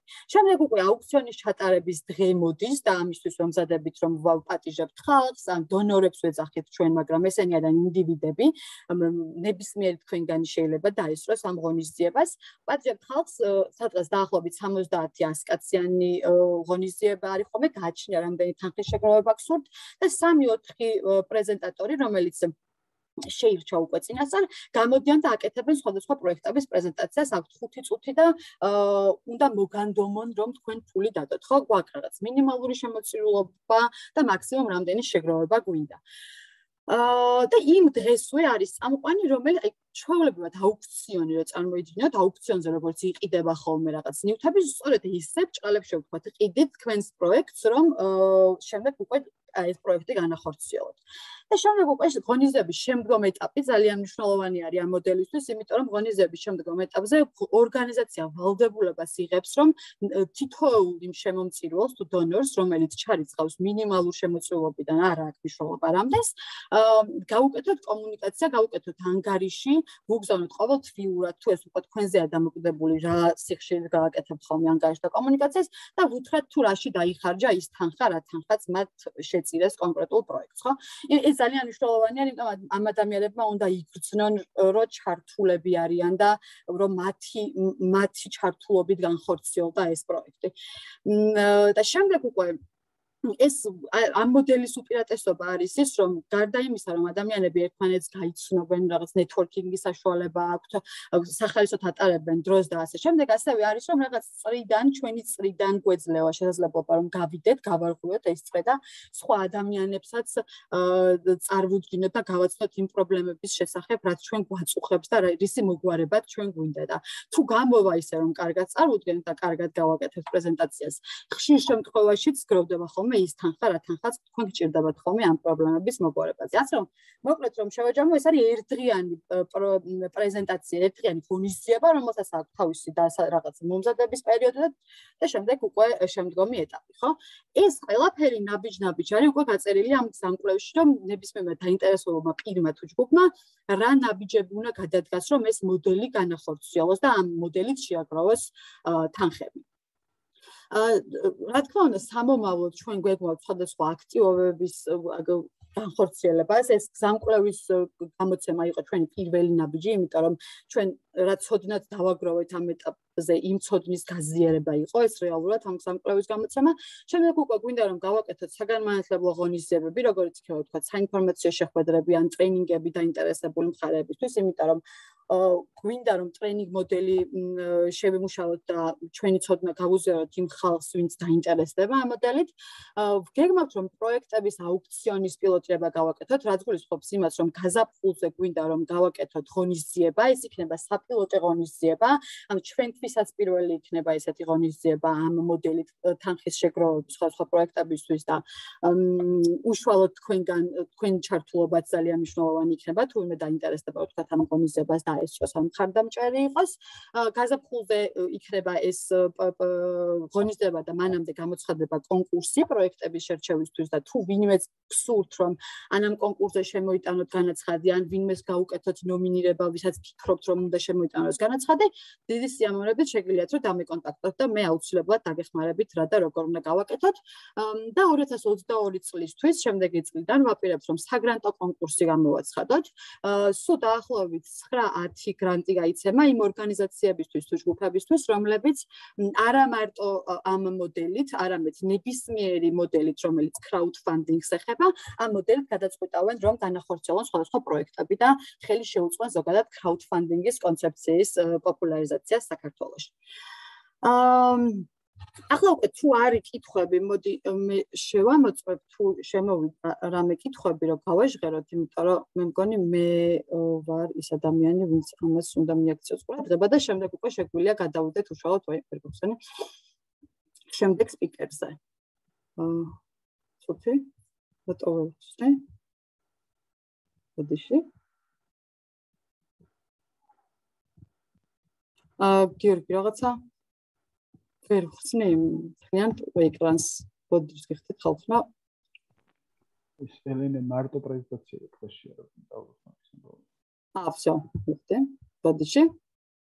თუ არის რამე კითხვები, თუ არა და თქვენ ნებისმიერ ყველა თქვენგანი როცა ცოტა მეტი კითხვა შემოვიდა ესეთი რომ გაზაფხულის კონკურსზე რომ გითხრა ცოტა მეტი რა იგულისხმება ზუსტად თუ გაზაფხულისთვის გეგმავთ ჩვენ თვითონ ამ მოდელით crowdfunding-ის ღონისძიების ჩატარებას და მანამდე გამოცხადება კონკურსი იმ პროექტებისთვის რომელ პროექტებსაც სურს რომ ამ crowdfunding-ის ღონისძიებაზე მიიღონ მონაწილეობა და ამ მოდელით შეაგროვონ ფული კონკურსს რომ გამოვაცხადებთ აუცილებლად ჩვენი ორგანიზაციის ვებგვერდზეც განთავსდება პირობებით და ვის შეუძლია კონკრეტულად მონაწილეობის მიღება, თუმცა აქვე ვიტყვი ყველა შეუძლია მონაწილეობის მიღება და შემდეგ უკვე იქ თუ გაჩნდება რამე კითხვები, შეგიძლიათ რომ ჩვენი ორგანიზაციის წარმომადგენლებს მაგალითად მე თუნდაც დამეკონტაქტოთ და უფრო კარგად დაგაკვალიანებთ.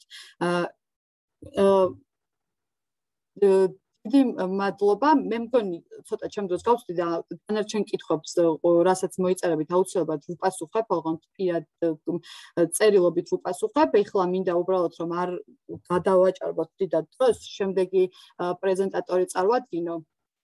თუ არ არის გაჩნდება რამე შემდეგ შეკითხვები, არანაირი პრობლემა არ იქნება. აქ ვარ, გიპასუხებთ ყველანაირ შეკითხვაზე და მეილით შეგიძლიათ რომ ჩაიწეროთ ჩემი ან ჩვენი ორგანიზაციაში დაგუკავშირდეთ და ჩემი თანამშრომლები აუცილებლად დაგაკვალიანებენ. შემდეგი პრეზენტატორი არის Chartage-ის წარმომადგენელი მარიამ სუთხოვ რომ ჩართოს კამერა თუ შეიძლება. მადლობა მარიამ. და არაჩვეულებრივი პროექტი არის, აქვე მინდა რომ აღვნიშნო ჩართე ერთ-ერთი გამორჩეული პროექტი არის ნამდვილად რაც კი ხორციელდება საქართველოში. დიდი მადლობა რომ ამ ყველაფერს აკეთებთ. აქვე მინდა აღვნიშნო რომ მარიამი თან CSRDG-ის თანამშრომელიც არის სოციალური მეწარმეობის მიმართულებით, თუმცა დღევანდელ დღეს Chartage-ის წარმოადგენს და მარიამ შეგიძლია გაზიარო შენი პრეზენტაცია და დავიწყოთ. მადლობა. პირველ რიგში ესეთი წარდგენისთვის, დამოწვევისთვის, ნამდვილად ძალიან მნიშვნელოვან თემაზე ვსაუბრობთ და ჩვენთვის პრიორიტეტული არის ასე ვთქვათ crowdfunding-ი, რადგან ჩარტე როგორც მოგეხსენებათ, სრულად ამ მიმართულებით მუშაობს. პირველ რიგში იმ საზოგადოების იმ ნაწილისთვის, ვისაც შეიძლება უცხო იყოს ეს პროექტი, განმარტავ რა არის ჩარტე. როგორც სლაიდზეც ხედავთ, ეს არის პროექტი, რომლის იდეაც არის, რომ დავუფინანსოთ ინტერნეტი ან კომპიუტერი რეგიონში მცხოვრებ სოციალურად დაუცველ უფროს კლასელებს. Charter ეს არის საქველმოქმედო პლატფორმა. თქვენ ხედავთ, რამდენად მარტივად არის შესაძლებელი, რომ ნებისმიერმა მსურველმა განახორციელოს მხარდაჭერა ან საკუთარი ჩართულობა ამ პროექტში. ამისათვის ძალიან მარტივი პროცედურის გავლა არის ხოლმე საჭირო საიტზე და მინიმუმ 1 ლარიდან შესაძლებელია, რომ გახდეს ჩვენი მხარდამჭერი. მთავარი პრინციპი არის ის, რომ დავუფინანსოთ რეგიონში მცხოვრებ უფროს კლასელებს კომპიუტერი და ინტერნეტი, თუმცა აქვე უნდა დავამატოთ საწყის ეტაპზე ასე დავიწყეთ და შემდეგ უკვე ძალიან აქტიურად დავიწყეთ რესურსების მობილიზებას, სასწავლო რესურსებით, რაც ამ მოსწავლეებისთვის იქნებოდა საჭირო, ასევე ტრენინგ მოდულების შედგენა, ანუ გაცილებით უფრო გაიზარდა ჩვენი ფუნქცია ამ მიმართულებით. მნიშვნელოვანია მინდა აღვნიშნო ასევე, რომ თითოეული მხარდამჭერი თავად წყვეტს, როგორ გაანაწილოს საკუთარი შემოწირულობა, რა ნაწილი მიმართოს მოსწავლეების დაფინანსებას და რა ნაწილი ადმინისტრაციულ ხარჯზე. ასევე მნიშვნელოვანია, რომ თითოეულ მხარდამჭერს შეუძლია ნებისმიერ დროს შეამციროს ან გაზარდოს შემოწირულობა, ან თუნდაც თუ აღარ ექნება შესაძლებლობა გააუქმოს პირადი გვერდიდან, ანუ მაქსიმალურად მორგებული არის მხარდამჭერების შესაძლებლობაზე ჩვენი რესურსი. პირველ რიგში მინდა აღვნიშნო, როგორ გაჩნდა იდეა, იმიტომ რომ ხშირად ისმის ხოლმე ეს კითხვა, რამ განაპირობა პროექტ Charter შექმნა. Educare Georgia ეს არის საგანმანათლებლო ორგანიზაცია, რომელიც უკვე წლებია მუშაობს საქართველოში ხარისხიან განათლებაზე ხელმისაწვდომობის ძის მიმართულებით და აი ამ პროცესში ძალიან მნიშვნელოვანი პროექტის განხორციელება მოხდა. ალბათ მოგეხსენებათ, რომ ხანის აკადემია ეს არის მსოფლიო დონის უფასო ონლაინ სასწავლო რესურსი, რომელიც სწორედ ამ გუნდის საშუალებით დღეს უკვე ქართულადაც არის ხელმისაწვდომი. უკვე ისეთი საგნები, როგორც არის ფიზიკა, ბიოლოგია, ქიმია, მათემატიკა და პროგრამირება.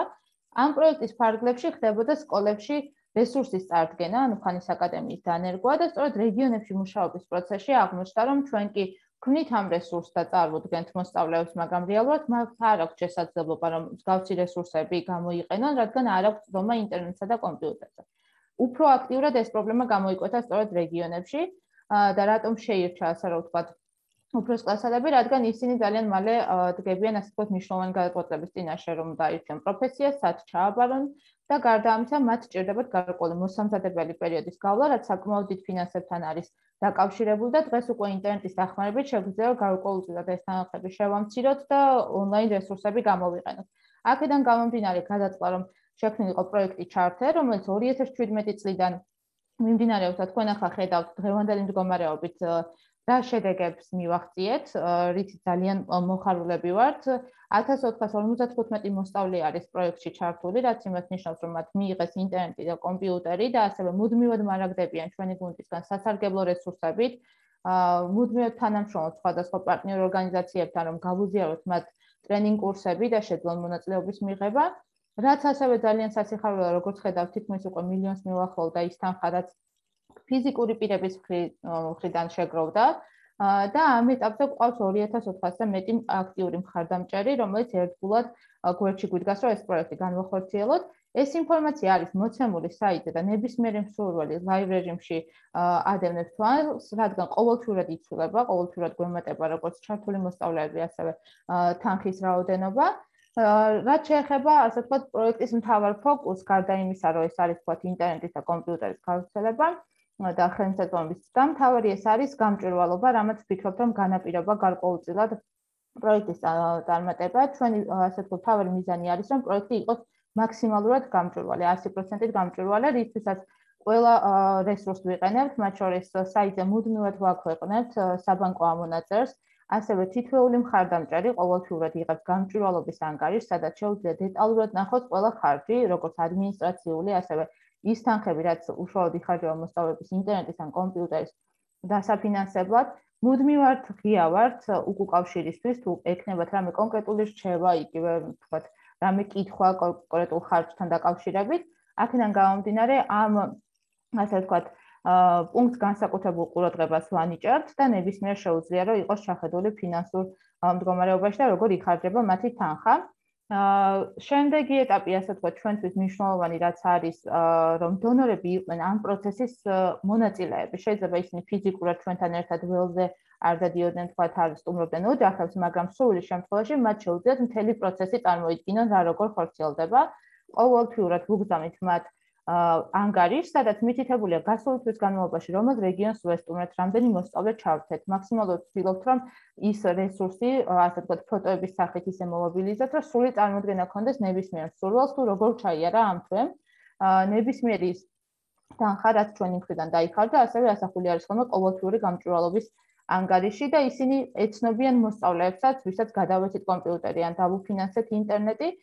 ეს არის, ასე ვთქვათ, მთავარი მესიჯი ჩვენი, რადგან ვაჯამებთ ხოლმე ყოველთვიურ საქმიანობას და ამ ინფორმაციას ვაწვდით თითოეულ მხარდამჭერს. არა მარტო მათ, ვინც თქვათ ყოველთვიური ჩვენი მხარდამჭერია, ასევე იმ ადამიანებსაც, ვინც თუნდაც ერთხელ მაინც გადაწყვეტა, რომ თანხა გადმოეწყო ჩვენთან და საკუთარი მიუძით და ისიც იღებს ჩვენგან გამჭვირვალობის ანგარიშს. ასევე ძალიან მნიშვნელოვანი არის, რომ ჩვენი მხარდამჭერები ეცნობიან იმ ადამიანებს, ვისი ცხოვრებაც შეცვალეს. ხო, მოსწავლეები ყველაზე მთავარი ჩვენი, ასე ვთქვათ, ინტერესის ობიექტი არის ის ადამიანები, ვისთვისაც ჩვენ ვაფინანსებთ კომპიუტერს და ინტერნეტს და მათი ისტორიები. ძალიან ხშირად ჩვენ ვინც დავდივართ ველზე, უფრო ნათელია ჩვენთვის ასე ვთქვათ საჭიროება, რამდენი სჭირდებოდათ მათ კომპიუტერი თუ ინტერნეტი, მაგრამ მხარდამჭერებსაც შეუძლიათ, რომ ეს ყველაფერი გაიგონ იმ ისტორიებიდან, რასაც ვაქვეყნებთ ხოლმე. საიტზე მოცემულია ასევე გუნდის თითოეული წევრი, ასევე ის მხარდამჭერები, ფიზიკური პირები თუ ორგანიზაციები, ვინც ამ პროცესში არიან ჩართულები.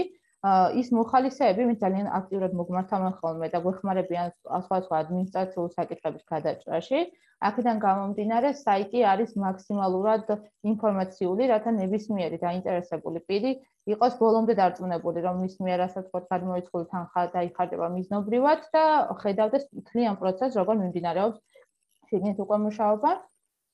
ძალიან დიდ ყურადღებას ვაქცევთ ასევე ინფორმაციას, რასაც ვავრცელებთ. რეალურად ჩვენდღესაც საუბრობთ პროექტ Charter-ზე, ეს არის იდეა, თუმცა მთავარი შემოქმედები ამ ყველაფრის არიან ის მხარდამჭერები, რომლებიც ყოველთვიურად ან თუნდაც ერთჯერადაც საკუთარ ფინანსებს გადმორიცხავენ ამ პროექტის განხორციელებისთვის.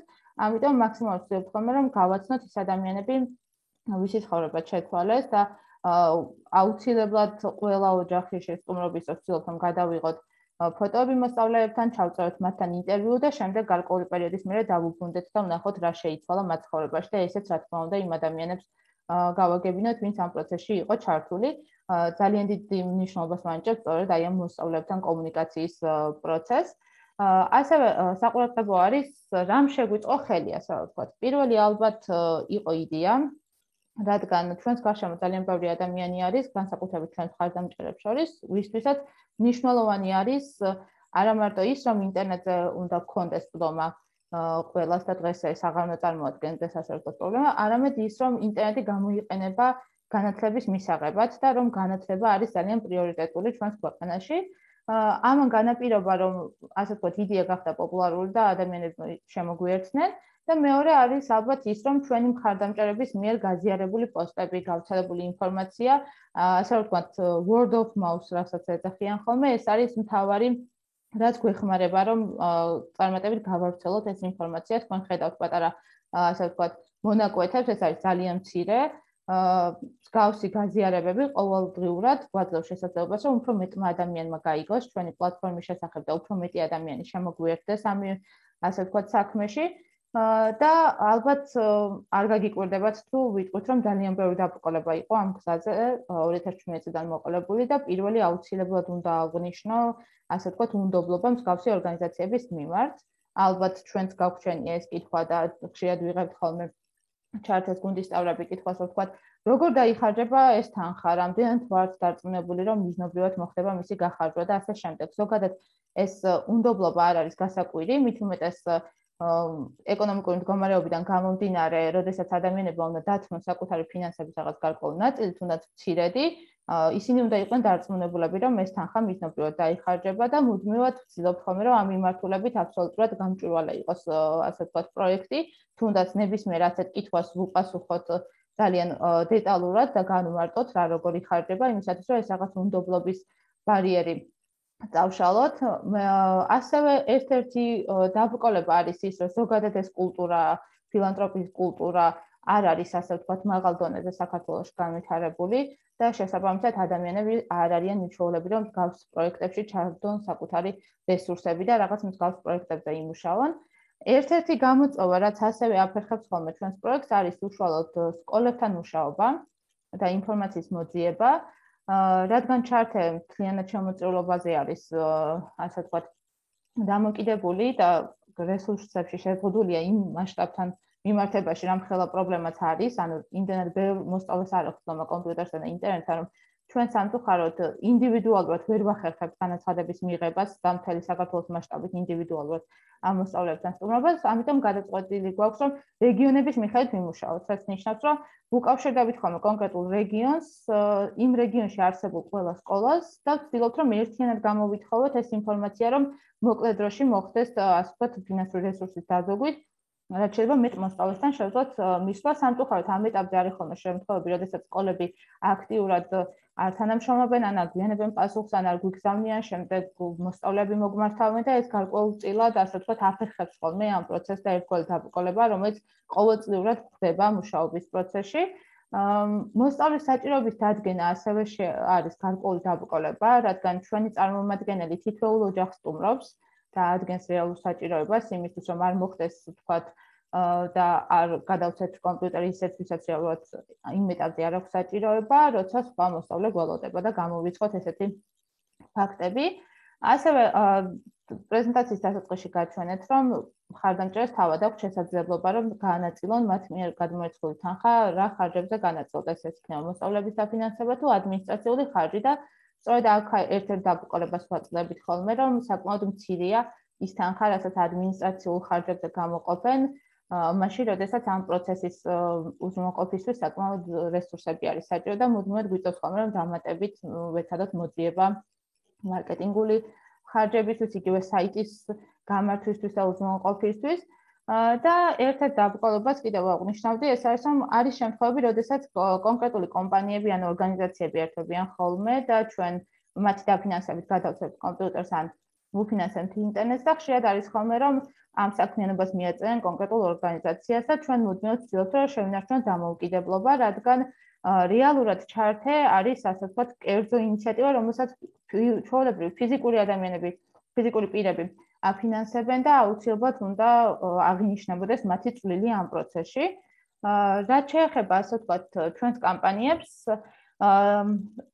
პრეზენტაციის დაწყებამდე აღნიშნეს, რომ კვლევის შედეგად გამოვლინდა, რომ სწორედ ინტერნეტით ან მობილურით გადარიცხვა, ასე ვთქვათ, უფრო მარტივი არის ჩვენი მომხმარებლებისთვის და ზოგადად იმ ადამიანებისთვის, ვინც შეიძლება ამ პროცესში ჩაერთოს, ჩვენ გვესმის ეს და მაქსიმალურად ვცდილობთ ხოლმე საიტი მათთვის მორგებული გავხადოთ, აი მაგალითისთვის, თუ არის კითხვები სანდოობასთან დაკავშირებით, რამდენად სანდოა ბარათის მიბმა, ამაზე დეტალური ინფორმაციას ვაწვდით ხოლმე, რომ სრულად არის უზრუნველყოფილი და დაცული არის მათი საიტი, მაგრამ თუ მაინც ადამიანს სურს, რომ არ მიაბას ბარათი და ურჩევნია, რომ თქვათ ერთჯერადად გადმოიწყოს, ამის შესაძლებლობაც უნდა ჰქონდეს. ამისათვის არსებობს თანამშრომლობა ბანკებთან და ორი ბანკს, საქართველოს და TBC ბანკს აქვს ავტომატურ გადარიცხვებში, როგორც ქველმოქმედების სახით ჩართე დამატებული და შეუძლიათ, რომ ასე განახორციელონ შემოწირულობა. ასევე ერთ-ერთი კამპანია იყო, რომ შეგეძლოთ სხვის სახელზე გაგეკეთებინათ შემოწირულობა და მისთვის გაგეგზავნათ წერილი საჩუქრის სახით, რამაც საკმაოდ დიდი გამოხმაურება პოვა და როგორც წარმატებული კამპანია შეიძლება ასე მოვიხსენიოთ. მსგავს კამპანიების დამატებას ყოველთვის ვცდილობთ ხოლმე, რომ შევთავაზოთ, რაც შეიძლება უფრო მორგებული მეთოდი მხარდაჭერის იმ ადამიანებს, ვინც არიან ამ პროცესში ჩართულები, ასევე ხშირად ვაზიარებთ ხოლმე ჩვენი მოსწავლეების წარმატების ისტორიებს, აი ხო ბოლო ისტორია, რაც საკმაოდ წარმატებული აღმოჩნდა, იყო არაჩვეულებრივი გოგოს ამბავი, რომელიც ძალიან მოტივირებული არის და მისთვის ინტერნეტი და კომპიუტერი აღმოჩნდა გადამწყვეტი საკუთარი ოცნებების ასრულების პროცესში. საიდას ეს ინტერვიუ ნათლად ასახავდა თუ რა როლი აქვს ჩართეს თითოეული მოსწავლის განვითარების განათლების პროცესში და შესაბამისად რა როლი აქვს იმ თითოეულ ადამიანს, ვინც ამ პროცესში არის ჩართული და თუნდაც მცირედ შემოწირულობას აკეთებს. შესაბამისად ვფიქრობთ, რომ მთლიანობაში ამ პროექტის წარმატება ალბათ განაპირობა იმან, რომ ფოკუსი არის გამჭვირვალობაზე, განაპირობა იმან, რომ პრობლემა არის საკმაოდ აქტუალური.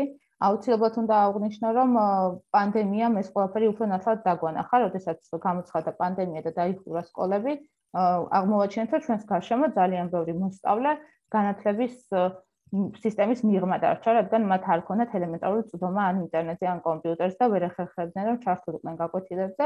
ამან რა თქმა უნდა გაზარდა ჩვენს მიმართ მომართვიანობა, თუმცა ასევე გაზარდა პროექტით დაინტერესებაც და ძალიან ბევრი ადამიანი შემოგვიერთდა სწორედ პანდემიის პერიოდში. ახლა გამოწვევა, რაც გვაქვს ასაუბროთ, ვთქვათ, ეს არის, რომ პანდემია გარკვეულწილად მოქმედებს ეკონომიკურ მდგომარეობაზე და შესაბამისად იმ გასული 1 წლის განმავლობაში თუ მუდმივად იზრდებოდა ჩვენი მხარდამჭერების რაოდენობა საკმაოდ სწრაფად, ახლა ვინარჩუნებს სტაბილურობას, თუმცა მაინც ეტყობა ეს კრიზისი, რადგან ლოგიკური არის, ყველას დაეტყო ფინანსური მდგომარეობა, ყველას დაეტყო ასე ვთქვათ ეს კრიზისი. სამომავლოდ ვცდილობთ, რომ რაც შეიძლება უფრო მეტი კამპანია დავგეგმოთ, ისეთი რაც დაგვეხმარება, რომ მოვიზიდოთ ეს რესურსები და შესაბამისად სტაბილურად გავაგრძელოთ რეგიონებში მუშაობა. ამ ეტაპზე უკვე საკმაოდ ბევრ რეგიონში ვიყავით, თუმცა დაგვრჩა ისეთი რეგიონები, სადაც ასევე ძალიან ელოდებიან ჩვენს ჩასვლას, რადგან აი თუნდაც მაღალმთიან რეგიონებში განსაკუთრებით პრობლემური არის კომპიუტერის და ინტერნეტის თემა. დიდი მადლობა, პრინციპში ძირითადი ნაწილი დავასრულე და კითხვები თუ არის შემოვნებით გიპასუხებთ. მარიამ, დიდი მადლობა, ძალიან საინტერესო იყო, ძალიან გულშემატკივრობთ მთელ გუნდს და იმედია, რომ სამომავლოდ კიდევ უფრო საინტერესოდ და უფრო ფართოდ განახორციელებთ, რასაც აკეთებთ იმას. კი ბატონო, ჩვენ ესეთი კითხვა შემოვიდა, რომ როგორ არჩევთ სოციალურ დაუცველ ბავშვებს, უფრო დეტალურად რომ ისაუბროთ და მათ საჭიროებებს როგორ ადგენთო, აი ეს ამაზე რომ ვიპასუხოთ და შემდეგ უკვე გადავიდეთ შემდეგ სპიკერზე. კი ბატონო, ძალიან კარგი კითხვაა და მადლობა რომ მომეც ამაზე საუბრის საშუალება. როგორც აღნიშნე, მუშაობთ რეგიონების მიხედვით, შესაბამისად პირობითად რო ავიღოთ, თუ ჩავედით რომელიმე კონკრეტულ რეგიონში ვუკავშირდებით სკოლას და ვთხოვთ რომ მოგვაწოდონ იმ სოციალურად დაუცველი უფროს კლასელების შესახებ ინფორმაცია, ვინც არიან მე-10, მე-11 ან მე-12 კლასში, აქვთ სოციალურად დაუცველი სტატუსი 70,000-იან ნაკლებისარეიტინგო ქულა და ასევე არ აქვს სახში კომპიუტერი და ან ინტერნეტი. თითოეულ პუნქტს განმარტავ, ანუ უფროს კლასელები რატომ, რადგან ძირითადად პირველ კლასში გადაცემული ბუკები უკვე ამას სახში აღარ აქვთ ხოლმე და შესაბამისად ძირითადად ვერ ახერხებენ, რომ ჩაერთონ გაკვეთილებზე ან მოემზადონ თუნდაც. გარდა ამისა, მომზადების ხარჯები საკმაოდ მაღალი არის და იმისათვის, რომ ამ ოჯახებმა შეძლონ სამომავლოდ იფიქრონ უნივერსიტეტში ჩაბარებაზე და ასე შემდეგ, მათ განსაკუთრებით ჭირდებათ ეს მხარდაჭერა. 70,000-ზე დაბლა, რადგან ეს ოჯახები იღებენ სახელმწიფოსგან დახმარებას და შესაბამისად ქულებიდან გამომდინარე, მათ უფრო მეტად სჭირდებათ, ასე ვთქვათ, ჩვენი მხარდაჭერა და ასე ვთქვათ, ეს გვეხმარება, რომ ამ შეზღუდული რესურსით რაც შეიძლება მეტად მივწვეთ იმ ადამიანებს, ვისაც ყველაზე მეტი საჭიროება აქვს ამ მიმართულებით. მას შემდეგ, რაც სკოლა მოგვაწვდის ინფორმაციას, ჩვენი წარმომადგენელი სტუმრობს თითოეულ ოჯახს ადგილზე და ოჯახთან გასაუბრებით ხდება ხოლმე ინფორმაციის დაზუსტება. ყოფილა შემთხვევები, რომ სკოლას მოუწოდებია, რომ არ აქვს არც ინტერნეტი, არც კომპიუტერი და ადგილზე აღმოჩენილა რომ ქონდა, შესაბამისად ასეთ ოჯახებს ვცდილობთ ხოლმე რომ გამოვიწყოთ იმისათვის, რომ რაც შეიძლება მეტ ისეთ ოჯახს მივუწოდოთ, ვისაც რეალური საჭიროება აქვს და შესაბამისად ასე ვთქვათ, ეს პროცესი მიმდინარეობს უშუალოდ ოჯახებთან გასაუბრების ეტაპზე და ასეთ ხდება ხოლმე საჭიროების დადგენა. კიდევ თუ არის კითხვა?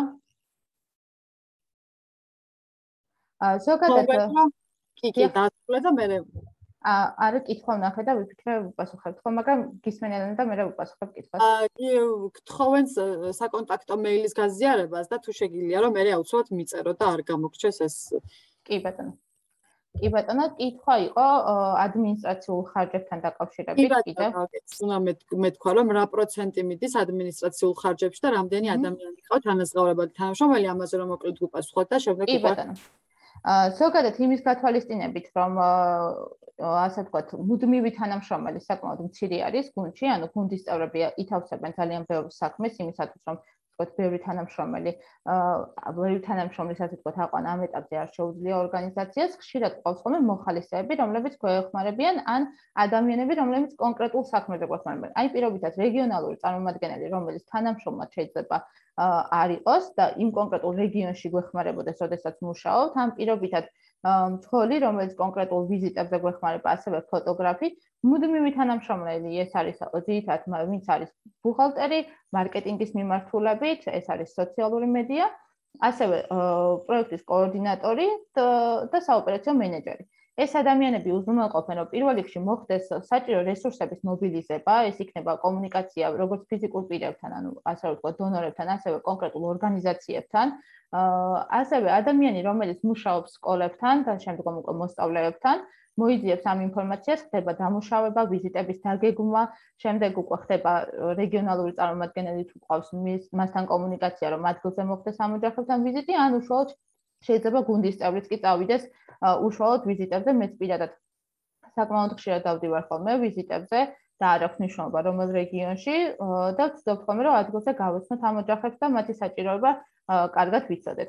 ამიტომ ასე რომ ვთქვათ, ეს თანამშრომლების რაოდენობა ბევრი არ არის, ვინც ყავს დასაქმებული და ძირითადად მოხალისეების დახმარებით არის ხოლმე რომ ვაკეთებთ გარკვეულ საქმიანობას, როგორც მოგახსენეთ, იმ გამოწვევიდან გამომდინარე, რომ ადმინისტრაციულ ხარჯებზე ცოტა რესურსი შემოდის. ან ვცდილობთ ხოლმე რომ დამატებით მოვიძიოთ თუ საჭიროება გაჩნდა რომელიმე თანამშრომელს დამატებით მოვიძიოთ ამაზე უკვე ფინანსები. მარიამ, დიდი მადლობა. კიდევ არის რამოდენიმე კითხვა, რომელსაც მე გთხოვ რომ პირადად უკვე კი ბატონო, სიამოვნებით, კი ბატონო. ძალიან დიდი მადლობა. ეხლა რომ გამორთო კამერა, რომ შემდეგ გადავიდეთ. ძალიან დიდი მადლობა და გულშემატკივრობთ. შემდეგი ჩვენი სპიკერი და გამომცვლელი იქნება Fundraiser G-ს თანადამფუძნებელი ირო ცაგარეიშვილი. როგორც ვიცი, ირომ და მისმა მეგობარმა ეს პლატფორმა სრულიად თავის თანხებით შექმნეს და რაღაც მთელი გული ჩადეს ამ ყველაფრის გაკეთებაში. ძალიან გულშემატკივრობთ თქვენც ასევე და ძალიან საინტერესო შედეგებზე გახვედით. მოდი ისაუბრე, როგორ მიხვედით აქამდე, რა გამოწვევები გქონდათ და შემდეგ უკვე კითხვებზე რომ გადავიდეთ.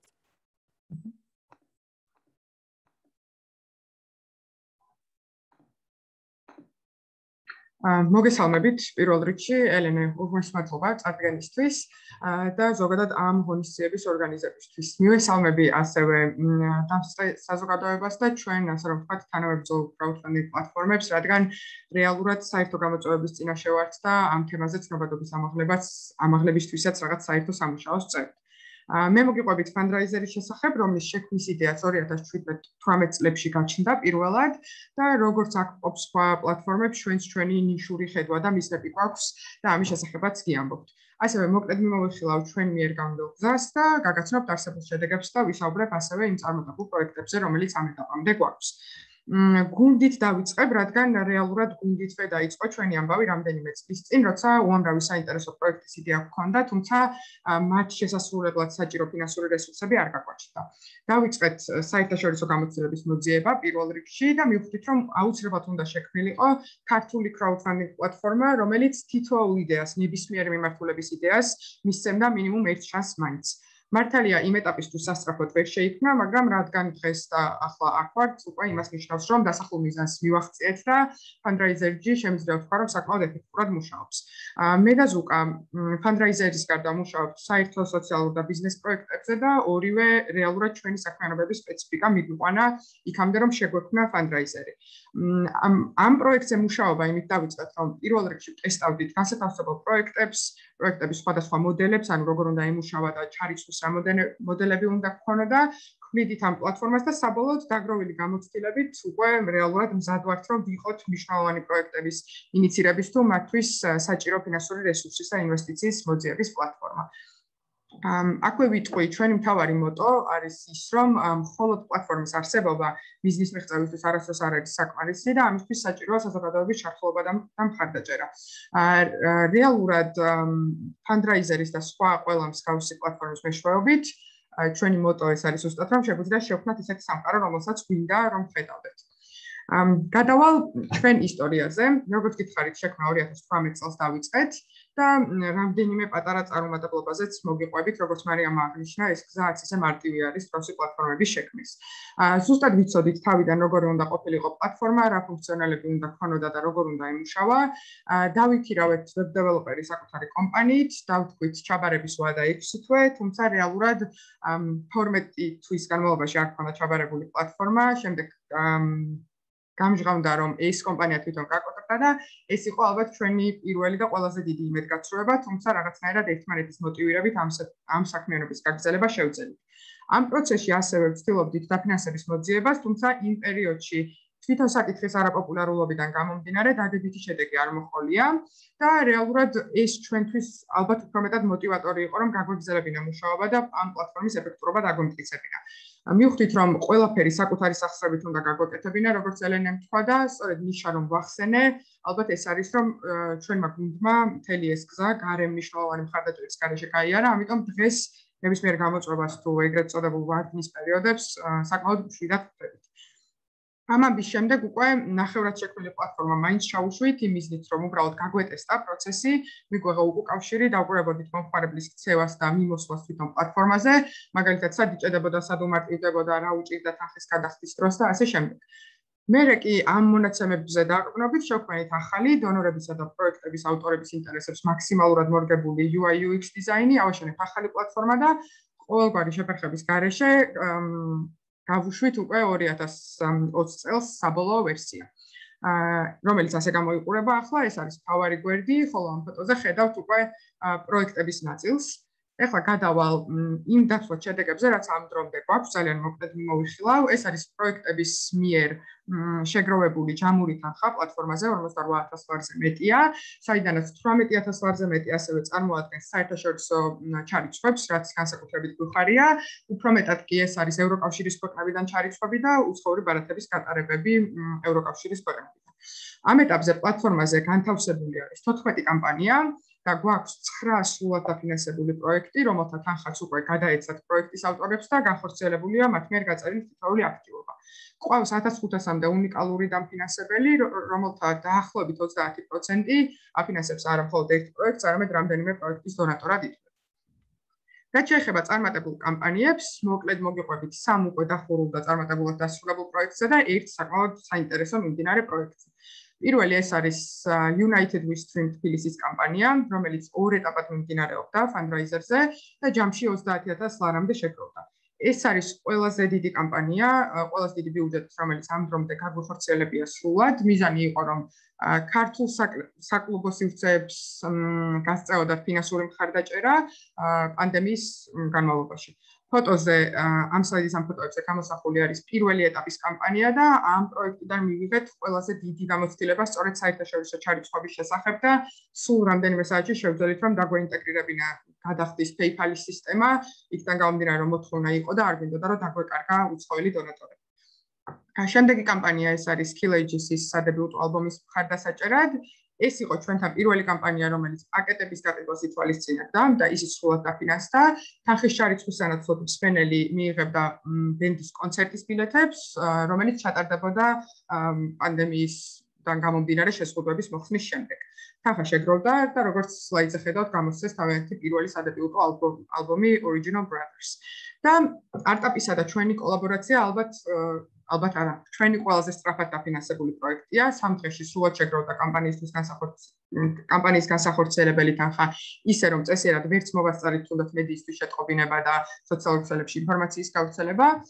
კამპანია ავტორებმა დაიწყეს მაშინ, როდესაც ბათუმში პროექტი უნდა გაგრძელებულიყო და სასწორად მნიშვნელოვანი იყო, რომ დაფინანსება გაგრძელებულიყო მათი სხვადასხვა ფონდებიდან და მაშინ უთხრეს დაფინანსებაზე უარი და მოგვაქცეს უკვე ჩვენ. და სულ ბოლოს ჩვენთან შემოსული ბოლო ბიზნეს პროექტი, რომელიც თავისთავში გულისხმობს მცირე მეწარმეების მხარდაჭერას, უფრო მეტად ხელნაკეთი ნივთების გაყიდვის კუთხით, რათა გაიტანონ პროდუქცია საქართველოს საზღვრებს გარეთ და გაყიდონ კონკრეტულად საერთაშორისო გაყიდვების პლატფორმა ETSI-ზე. პროექტის ავტორი არის ETSI ჯორჯიას დამფუძნებელი, ვფიქრობ შეიძლება თქვენთვისაც საინტერესო იყოს და მომხმარებელს თანხის ჩამრიცხველს პაკეტების ყიდვას თავაზობს, მათ შორის როგორც ხედავთ სლაიდზე, ერთიან მომსახურებას, ETSI-ის მაღაზიის ოპტიმიზაციას და საკონსულტაციო მომსახურებას. ამ დრომდე გაყიდული არის დაახლოებით 15-მდე საკონსულტაციო მომსახურებისა და მაღაზიის ოპტიმიზაციის პაკეტები ჯამში და 10-მდე ერთთვიანი მომსახურების პაკეტი. თითოეული მათგანი, ბუნებრივია, შესყიდული არის მცირე მეწარმეების და იმ მეწარმეების მიერ, რომლებიც ხელნაკეთ ნივთებს აკეთებენ და უნდათ ETSI-ის პლატფორმაზე უფრო მეტად ან გაყიდვების მომატება, ან ახალი მაღაზიის შექმნა. რადგან ბოლოს პაკეტებით დაფინანსება და დონაცია ვახსენე, მაინც ფუნდოვანი რომ არ იყოს, აქვე განვიხილავ ამ საკითხს, რომ ჩვენს პლატფორმაზე თანხის ჩარიცხვის რამდენიმე შესაძლებლობა გვაქვს და თანხის შეგროვების რამდენიმე შესაძლებლობას ვაძლევთ პროექტის ავტორებს. რაც რეალურად ეს პროცესი მაქსიმალურად ერგება პროექტის ავტორის და თანხის დონატორების ინტერესებს. პროექტის შექმნა შეიძლება მხოლოდ მარტივი დონაციით, სადაც მომხმარებელი რიცხვავს ნებისმიერ სასურველ თანხას და ამასთან გვაქვს მეორე პაკეტებით დონაციის შესაძლებლობა, სადაც დონატორი თანხის ჩარიცხვის სანაცვლოდ რიგ ბენეფიტებს იღებს, რასაც შესთავაზებს პროექტის ავტორი. ასევე შესაძლებელია ამ ორი ვარიანტის ერთიანად დაინტეგრირება, რომელიმე დონაციის წყარო არ დაკარგოს პროექტის ავტორმა, მაგალითად შეუძლია დონატორს პაკეტის ყიდვას და ამავდროულად მცირე თანხის ჩარიცხვაც სურვილის შემთხვევაში. როგორც ამ ფოტოზე ხედავთ, წერდა ქარს ასახული PayPal-ის ლოგოც, გვაქვს PayPal-ის გადახდის შესაძლებლობა, ასევე ქართული საბანკო სისტემით ჩარიცხვის შესაძლებლობა და რეალურად მთელი ფინანსური ნაწილის მართვის პროცესი ჩვენს პლატფორმაზე სრულად გამჭვირვალეა.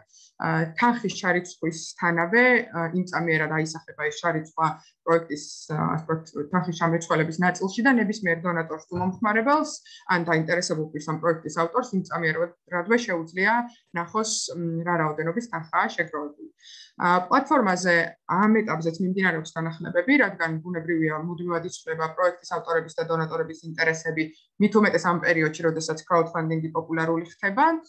ასევე ძირითადად მუშაობთ ახალი ბიზნეს პროექტების მოზიდვაზე, კომუნიკაცია გვაქვს სხვადასხვა ორგანიზაციებთან, ბიზნეს გაერთიანებებთან, მცირე და საშუალო მეწარმეებთან და იანვრიდან გვაქვს გეგმაში, რომ ძირითადი ნაწილი აქცენტი გადავიტანოთ ბიზნეს პროექტებზე, რადგან სოციალური კამპანიების ნაწილით, ასე რომ ვთქვათ, უკვე საკმაო გამოცდილება მივიღეთ და მზად ვართ უფრო დიდი გამოწვევებისთვისაც, რაც ბუნებრივია უფრო მეტი პასუხისმგებლობაც არის. შესაბამისად, დამსწრეებსაც მივმართავ, გამოვიყენებ ამ შესაძლებლობას, რომ თუ გაქვთ ბიზნეს პროექტის იდეა, ან გსურთ არსებულის გაფართოება ან სიახლეების შეტანა და ამისთვის კონკრეტული ფინანსური რესურსი გჭირდებათ, შეგიძლიათ ესტუმროთ fundraiser-ში, ჩვენ პლატფორმაზე ახალი კამპანიის განთავსება ნებისმიერ დროს არის შესაძლებელი და არ გაქვთ, ასე ვთქვათ, მიმართულებებზე არანაირი შეზღუდვა, ამას საიტზეც ნახავთ. ამით დავასრულებ, მადლობა გიხდით ყურადღებისთვის და დიდი სიამოვნებით ვუპასუხებ თქვენ შეკითხვებს. ირა, ძალიან დიდი მადლობა. ძალიან გულშემატკივრობთ თქვენც და ძალიან ვამაყობ თქვენით მართლა მიხარია რომ ესეთი პლატფორმები გაჩნდა საქართველოში. რამოდენიმე შეკითხვა არის შემოსული, შეკითხვებს უპასუხოთ. ერთ-ერთი ესეთი შეკითხვა არის რომ რატომ უნდა ერჩივნოს მაგალითად ინდივიდუალურ პირს თქვენი გავლით თანხის ჩარიცხვა, თქვათ პირდაპირ ჩარიცხვასთან, თქვათ სხვა ორგანიზაციებისგან თანხის ჩარიცხვა, თქვათ თქვენი გავლით პლატფორმების გამოყენება, რატომ არის, რა უპირატესობა გაქვთ მოკლედ თქვენ ონლაინ პლატფორმებს და ვთქვათ, არა პირდაპირ ჩაიწყოს, რომ შეიძლება ვთქვათ გრანტია იყოს ან ასე შემდეგ. მე მგონი ეს იგულისხმება ამ შეკითხვაში თუ არ ვწდები, თუ არა დააზუსტოს თვითონ ავტორმა. თქვენ იმ თანხას რაც გერიცხებათ, ანუ 100%-ს ურიცხავთ თუ საორგანიზაციო ხარჯებსაც იტოვებთ თქვენ თვითონ და აი ეს საორგანიზაციო ხარჯები საიდან ფინანსდება ზოგადად ეგ მაგაზეც რო ვისაუბროთ აქვე. კი, რეალურად fundraiser-ი ამ ეტაპამდე უფრო სწორად იყო უფრო სოციალურ პროექტად ვთქვით იქიდან გამომდინარე რომ არ ვიღებდით არანაირ საკომისიოს რიგი პროექტებიდან, თუმცა ბიზნეს პროექტებზე გადასვლის მომენტიდან ბუნებრივია რომ საკომისიო, რომელიც არის 10% მომსახურების ემატება მთლიან თანხას. ამ შემთხვევაში მოდელი ესეთი გვაქვს არჩეული, რომ შეგროვებულ თანხას არ ვაჭრით და რეალურად გროვდება იმ 10%-ით მეტი, რომ პროექტის ავტორს არ მოაკლდეს ერთი ლარიც კი რაც სჭირდება ჯამურად რომ მთლიანი ბიუჯეტი ასე ვთქვათ შეაკროვოს. და რაც შეეხება პირველ კითხვას, როგორც პირველად გავიგეთ ეს კითხვა, საინტერესო თემაა. რეალურად crowdfunding პლატფორმების პირველი მთავარი მახასიათებელი არის ის, რომ ვართ სანდოები. ყველა პროცესი თანხის ჩარიცხვიდან თანხის ასე ვთქვათ ასახვამდე და თანხის გახარჯვით დასრულებული არის გამჭვირვალე. იდება რა თქმა უნდა ჩვენს პეიჯებზე, საიტზე, ყველგან არის ასახული რა პროექტზე რა მოხდა, როგორ განვითარდა და როგორ დასრულდა და ამავდროულად პროექტის დონატორს შეუძლია ნებისმიერ წუთას შევიდეს და ნახოს რა ეტაპამდეა მისული პროექტი. თუ პროექტი არ შედგა, ბუნებრივია თანხა ბრუნდება უკან. ეს არის ალბათ პირველი რო გამჭვირვალობა და შემდეგ ის რომ მსგავსი crowdfunding პლატფორმები აიწყებს ბიზნეს მიმართულებით. ვიძლევით იმის შესაძლებლობას, რომ გატესტონ პირველად იდეა მანამ სანამ მივლენ დიდ ფონდებამდე და დიდ გრანტებამდე და როგორც წესი ნებისმიერ გრანტის გამცემ ორგანიზაციას, თუ შენ უკვე შეგროვებული გაქვს კონკრეტული თანხა და საზოგადოების ინტერესი გაქვს გამოწვეული, უფრო დიდი შანსი გაქვს შემდეგ რომ გამოიწვიო ფონდის ინტერესიც. და საინტერესო შეკითხვა შემოვიდა ერთი აფხაზეთის ტერიტორიაზე თუ არის შესაძლებელი რომ განხორციელდეს პროექტი თქვენი პლატფორმის ბაზაზე. კი ბატონო, რაღაცა მსგავსი ოღონდ ხო, იცი როგორ არის თანხის ჩარიცხვა რეალურად შეზღუდულები არც ერთ კონტექსტში თანხის მიმოსვლის პროცესში არ ვართ. შესაბამისად, იქიდან გამომდინარე, რომ პლატფორმა ვართ და ფიზიკურად არ ვარსებობთ, შეიძლება თავისუფლად რომ განხორციელდეს მსოფლიოს მასშტაბით ნებისმიერ ადგილას. ამაზე შეგვიძლია კიდევ უკეთ გავისაუბროთ და ან დაგვეკონტაქტეთ fundraiser-ზე, ან მე დამეკონტაქტეთ პირადად, მეილს დავწერ ამ კითხვის პასუხად და შეგვიძლია რომ გავიაროთ დეტალურად.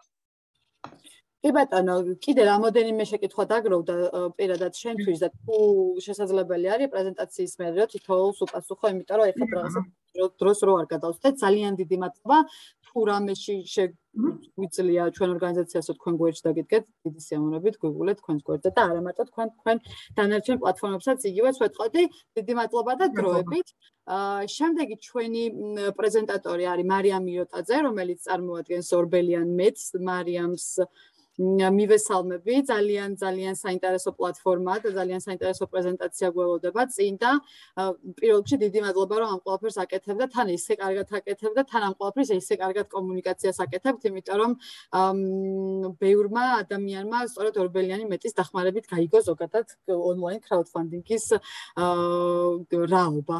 ესე რომ ვთქვათ, გისმენთ და შეგიძლია ჩართო პრეზენტაცია, შემდეგ უკვე კითხვებით დაგიბრუნდებით. გამარჯობა, მოგესალმებით პირველ რიგში. გაზიარდა ხო? მადლობა ელენე და განსაკუთრებული მადლობა იმისთვის, რომ ელენე ერთ დამიდასტურე ჩემი ხმა ისმის თუ არა, რაღაც ხარვეზივით. ისმის შენ. პირველ რიგში მადლობა ამ ღონისძიებისთვის, იმიტომ რომ ჩემმა წინა გამოცდილებას აღნიშნეს თავარი საკითხი. დღეს თავარი პრობლემა და გამოწვევა არის ის, რომ ქართულ საზოგადოებაში საჭირო არის crowdfunding-ის ცნობიერების ამაღლება. ანუ ქართულმა საზოგადოებამ არ იცის რა არის crowdfunding და მსგავსი ღონისძიებები სწორედ ამას ემსახურება crowdfunding-ის პოპულარიზაციას. რისთვისაც 1000 გზის მადლობა თქვენ. ორიოდე სიტყვით გეტყვით თავად ორგანიზაციის შესახებ და მე უკვე გადავალ მთავარ თემაზე, როგორ შეიქმნა ორბელიანი მეტის პლატფორმა, რატომ შევქმნით და ასე შემდეგ. ორბელიანი არის არასამთავრობო ორგანიზაცია, რომლის მიზანია სოციალური ინიციატივების მხარდაჭერა. ერთი იდეის გამო, რათა თითოეულ მოქალაქეს გაუჩნდეს შესაძლებლობა საკუთარი თემის საზოგადოება შეცვალოს უკეთესობისაკენ. 6 წლის განმავლობაში მრავალი მნიშვნელოვანი საჭირო პროექტი განხორციელდა და დაფინანსდა სხვადასხვა დონორი ინსტიტუტებისაგან მოძიებული ფინანსური რესურსებით. კერძოდ, 6 წლის მანძილზე არასამთავრობო ორგანიზაცია ორბელიანმა 600,000 ლარზე მეტი გასცა გრანტის სახით, 400-მდე ინიციატივა დაფინანსდა საერთო ჯამში და ჩვენი ონლაინ პლატფორმა აერთიანებს 10,000-ზე მეტ მოხალისეს. ხოლო როგორ გაჩნდა იდეა ორბელიანი მეტი, ანუ crowdfunding-ის პლატფორმა. ამბავი არის ასეთი, რაღაც ეტაპზე მივხვდით, რომ დონორი ინსტიტუტებისაგან და საერთაშორისო ორგანიზაციებისაგან მოძიებული ფინანსური რესურსები ყველასათვის ხელმისაწვდომი და საკმარისი არ იყო. მით უფრო მაშინ, როდესაც ხედავდით, რომ წლიდან წლამდე ძალიან იზრდებოდა იმ ადამიანების რაოდენობა, რომლებსაც სურდათ სასიკეთო პროექტების განხორციელება. შესაბამისად, დავიწყეთ ფიქრი იმის შესახებ, როგორც ორგანიზაციას რა შეიძლებოდა გაგვეკეთებინა იმაზე მეტი, ვიდრე ვაკეთებდით. ანუ რა შეიძლებოდა შეგვექმნა იმაზე მეტი, როგორ გამოგვეხატა მეტი მხარდაჭერა და შეგვეთავაზებინა საზოგადოებისთვის მეტი შესაძლებლობა, ვიდრე ამას ამ წლების მანძილზე ვაკეთებდით. სწორედ ამ ფიქრიანობის ჟამს გაჩნდა იდეა, რომ შეგვექმნა crowdfunding-ის პლატფორმა. გადავწყვიტეთ და მივახცეთ კიდევაც დასახულ მიზანს და საქართველოში შეიქმნა პირველი უნიკალური crowdfunding-ის პლატფორმა ორბელიანი მეტი. რას გულისხმობთ, როდესაც ვამბობთ, რომ პლატფორმა არის უნიკალური? ეს არის პლატფორმა, რომელიც მუშაობს match-funding-ის, ანუ თანადაფინანსების პრინციპით. მარტივად რომ ავხსნათ. იდეის სამიზნე თანხა თუ კი არის 10,000 ლარი, ამისათვის საჭირო არის იდეის ავტორმა ორბელიანი მეტის პლატფორმაზე განათავსოს იდეა, შეაგროვოს სამიზნე თანხის ნახევარი, ანუ 50%, ხოლო დანარჩენ ნახევარს 50%-ს ორბელიანი გაუორმაგებს ისევ და ისევ დონორი ინსტიტუტებისაგან და საერთაშორისო ორგანიზაციებისაგან მოზიდული ფინანსური რესურსებით. ეს არის ჩვენი მუშაობის მექანიზმი. ხოლო რაც შეეხება გამოწვევებს და დაბრკოლებებს, ჩვენს მრავლად გვქონდა, თუმცა გამოვარჩევ რამდენიმე მათგანს. პირველი ყველაზე რთული დაბრკოლება იმ მომენტში ძალიან რთული რო გვეჩვენებოდა იყო ის, რომ ზუსტად მაშინ ყველაზე ციებ-ცხელების მომენტი რო იყო, როდესაც იდეის შევარჩეთ უკვე იდეები განთავსდა პლატფორმაზე, წავშდეგით საზოგადოების წინაშე და იდეის ავტორებმა დაიწყეს კამპანიები, სწორედ ამ მომენტში აღმოჩნდა, რომ ადამიანებს, ანუ მხარდამჭერებს უჭირდათ თანხის ჩარიცხვა. სირთულეს წარმოადგენდა პლატფორმაზე გადმოსვლა და შემდგომ უკვე გარკვეული ეტაპების გავლა იმისთვის, რომ ფინანსურად მხარი დაეჭირათ. შემდგომ ამ ადამიანებს მოусმინეთ იდეის ავტორებს, მხარდამჭერებს, მომხმარებლებს და მაქსიმალურად შევეცადეთ, რომ გამარტივებულიყო ჩარიცხვის მექანიზმი. დღესდღეობით ერთ-ერთი ყველაზე მარტივი ჩარიცხვის მექანიზმი გვაქვს, მაგრამ აქვე უნდა აღვნიშნო, რომ ჩვენი რაღაც დაკვირვების შედეგად დავასკვენით ის, რომ ქართული საზოგადოება მიჩვეული არის და ბევრად ეკომფორტულება იკვლევებმაც აჩვენა ეს. ეკომფორტულება სოციალურ ქსელებში ანგარიშის ნომრის დაკოპირება და ონლაინ ბანკით თანხის გადარიცხვა. შესაბამისად, რომ თქვათ ესე, ეზარებათ პლატფორმაზე გადმოსვლა და თანხის ჩარიცხვა, რაზეც ყველაზე ხშირად საუბრობენ ხოლმე ჩვენი იდეის ავტორები. შემდეგ დაბრკოლება იყო უნდობლობა საზოგადოების მხრიდან, რაზეც აი წინა გამოსწორებაც ისაუბრეს, ჩნდებოდა ესეთი კითხვები, რომ თანხას რომელსაც ჩაურიცხავ, ნამდვილად იდეის ავტორს გადაერიცხება, ანუ ვინ ხართ, რას წარმოადგენს, ხომ არ მოიპარავთ, სადმე ხომ არ გაიქცევით და ასე შემდგომ. თუმცა ეს ყველაფერი, ეს დაბრკოლება და გამოწვევა მას შემდეგ მოიხსნა, რაც უკვე წარმატებული კამპანიები განვახორციელეთ, ქონდა უკვე кейსები და ეს შემდგომი პროექტებისთვის უკვე მსგავსი გამოწვევა ნამდვილად აღარ გქონია. მესამე უმნიშვნელოვანესი გამოწვევა, რა თქმა უნდა, იყო crowdfunding-ის ნაკლები ცნობადობა. ვისაუბრეთ ჩვენ თავად სიტყვა რამდენად გასაგები არის, ხო? და რეალურად ასე იყო. იდეის ავტორებსაც კი, რომლებსაც წარადგინეს ჩვენთან იდეები და ინიციატივები, მათაც კი არ იცოდნენ თავად სიტყვის შინაარსს, ზოგიერთმა პირველად გაიგო და ასე შემდეგ. ჩვენ ვიყენებთ აქვე ვიტყვი crowdfunding-ის ნაცვლად ხოლმე სახალხო დაფინანსებას, თუმცა სწორად აღნიშნეთ, როდესაც კვლევის პრეზენტაცია იყო, ზუსტი შესიტყვება მაინც არ გვაქვს და ჩვენ უფრო ხშირად ვიყენებთ crowdfunding-ს, მაგრამ ამის გამო ხანდახან ვიღებთ ხოლმე შენიშვნას, რომ აი ქართულად რატომ არა და ნუ როდესაც ასე გთხოვენ, ამ შემთხვევაში უკვე სახალხო დაფინანსებას ვუწოდებთ. მთავარი მნიშვნელოვანი გამოწვევა იყო პანდემია, ვინაიდან ჩვენ როდესაც დავასრულეთ პლატფორმის მთლიანად პლატფორმა, მექანიზმი ავაწყოთ, როდესაც მზად ვიყავით დონორის ინსტიტუტებისაგანაც მოვიძიეთ, ასე ვთქვათ, ფინანსური რესურსები და მზად ვიყავით უკვე რომ წარვდგარიყავით ქართული საზოგადოების წინაშე, სწორედ ამ დროს ზუსტად დაიწყო პანდემია.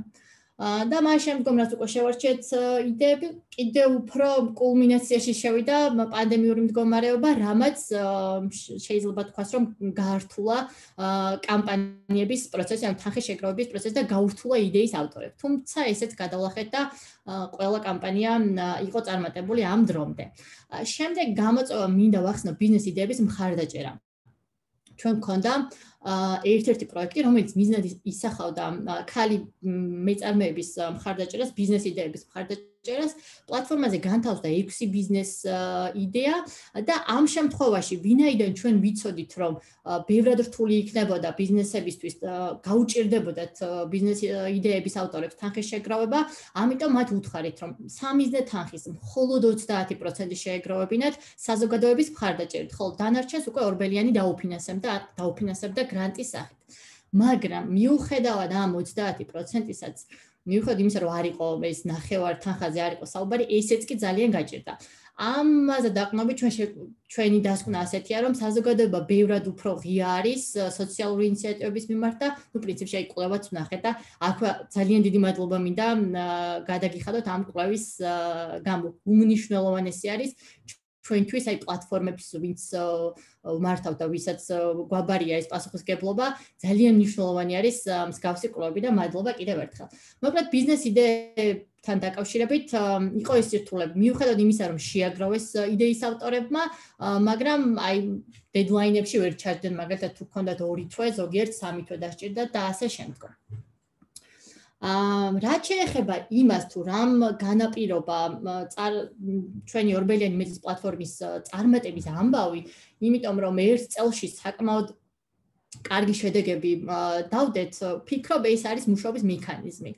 პირველ რიგში თანადაფინანსების პრინციპი, რომელიც მეჩვენიგი, რომელიც იდეის ავტორებისთვის არის გარკვეული мотиваცია, გარკვეული პასუხისმგებლობა და ენთუზიაზმი. შემდგომ უნდა აღვნიშნოთ, რომ ჩვენ მხოლოდ იმ პასუხისმგებლობას არ ვიღებთ, რომ თანხას გაგიორმაგებთ. ჩვენ ძალიან აქტიურად ვერთვებით თავად იმ პროცესში, როგორ შეაგროვებენ იდეის ავტორები თანხას.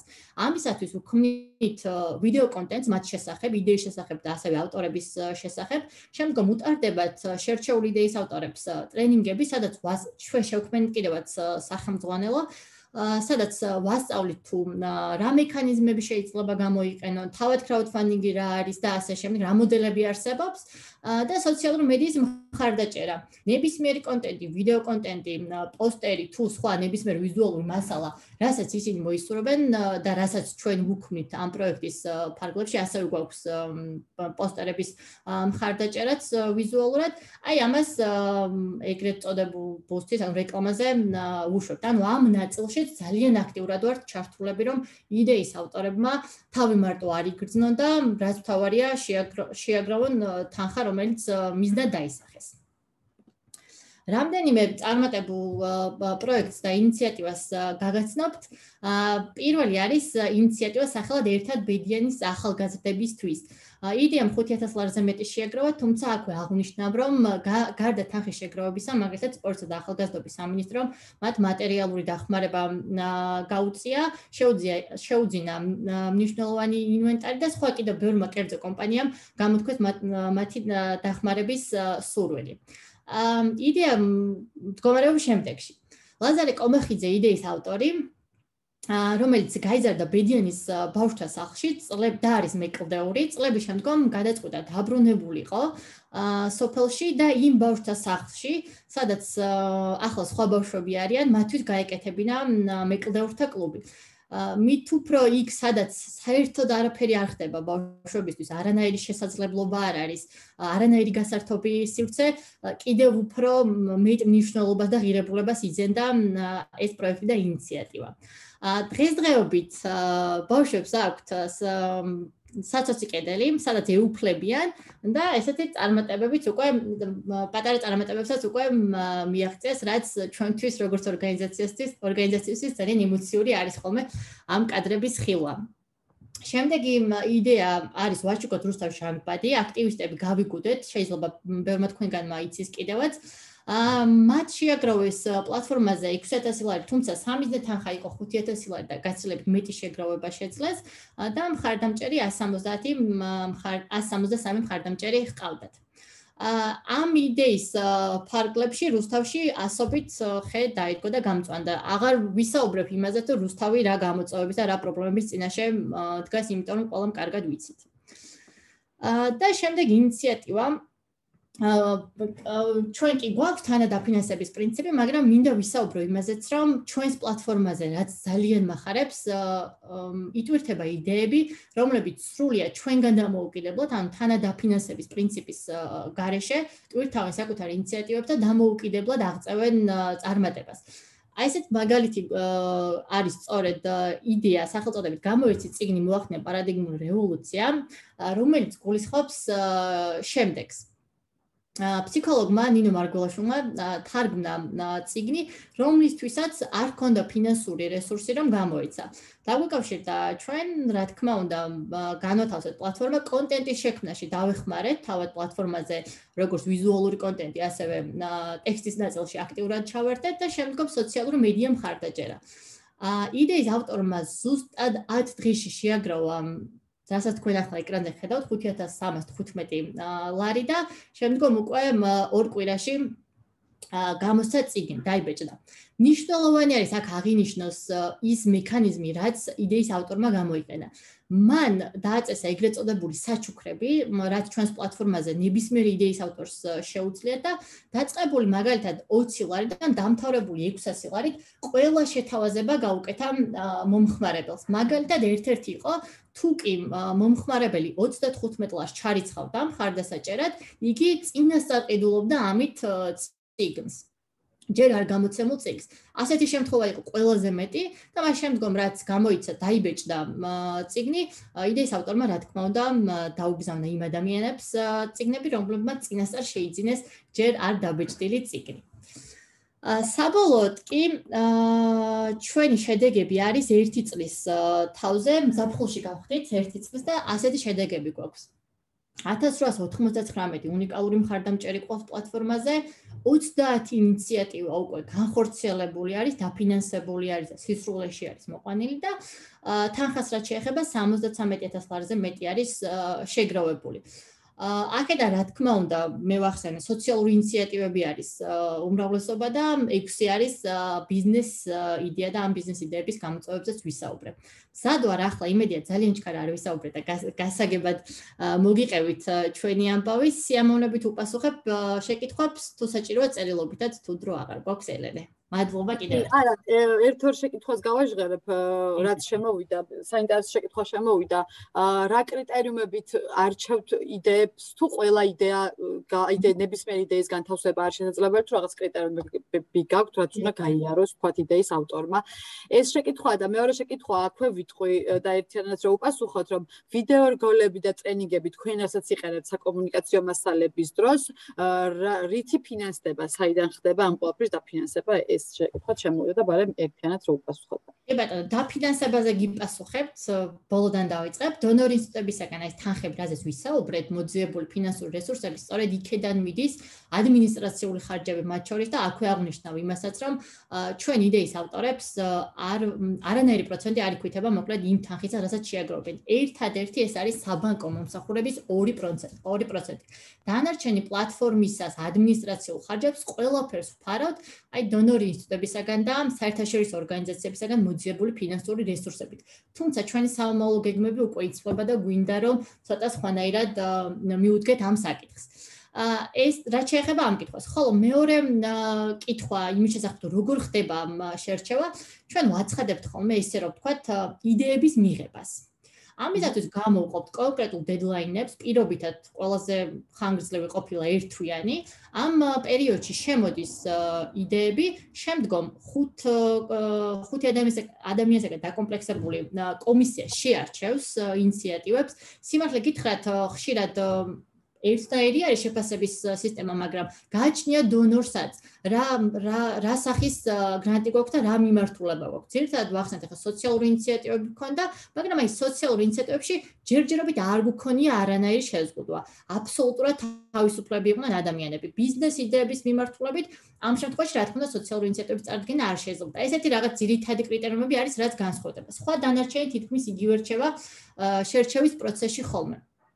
ერთი რომ შეირჩევა იდეები და შემდგომ მეორე აუცილებელი ეტაპი არის ამ შერჩეული იდეის ავტორებთან გასაუბრებები.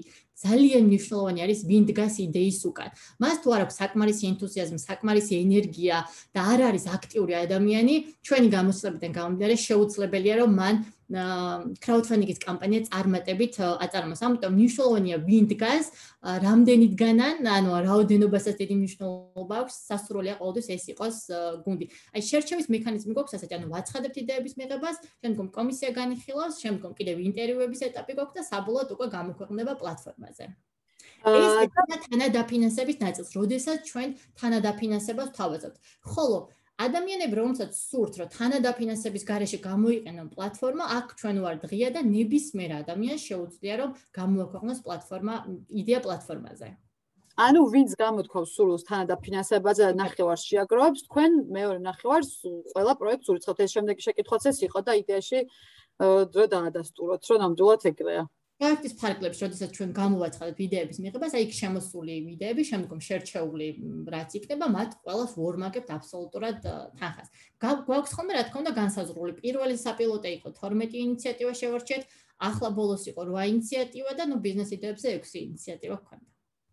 მარიამ, დიდი მადლობა. კიდე დარჩა რაღაც შეკითხვები ჩატში და იმას ვუწევდია, რომ წერილობით კარგი იქნება თუ შენ საკონტაქტოსაც სადმე მიუთითებ რა ვინმეს რამეს კითხვა თუ გაუჩნდება. დიდი მადლობა გულშემატკივრად და თუ რამეა თქვენს გვერდით გვიგულეთ აუცილებლად.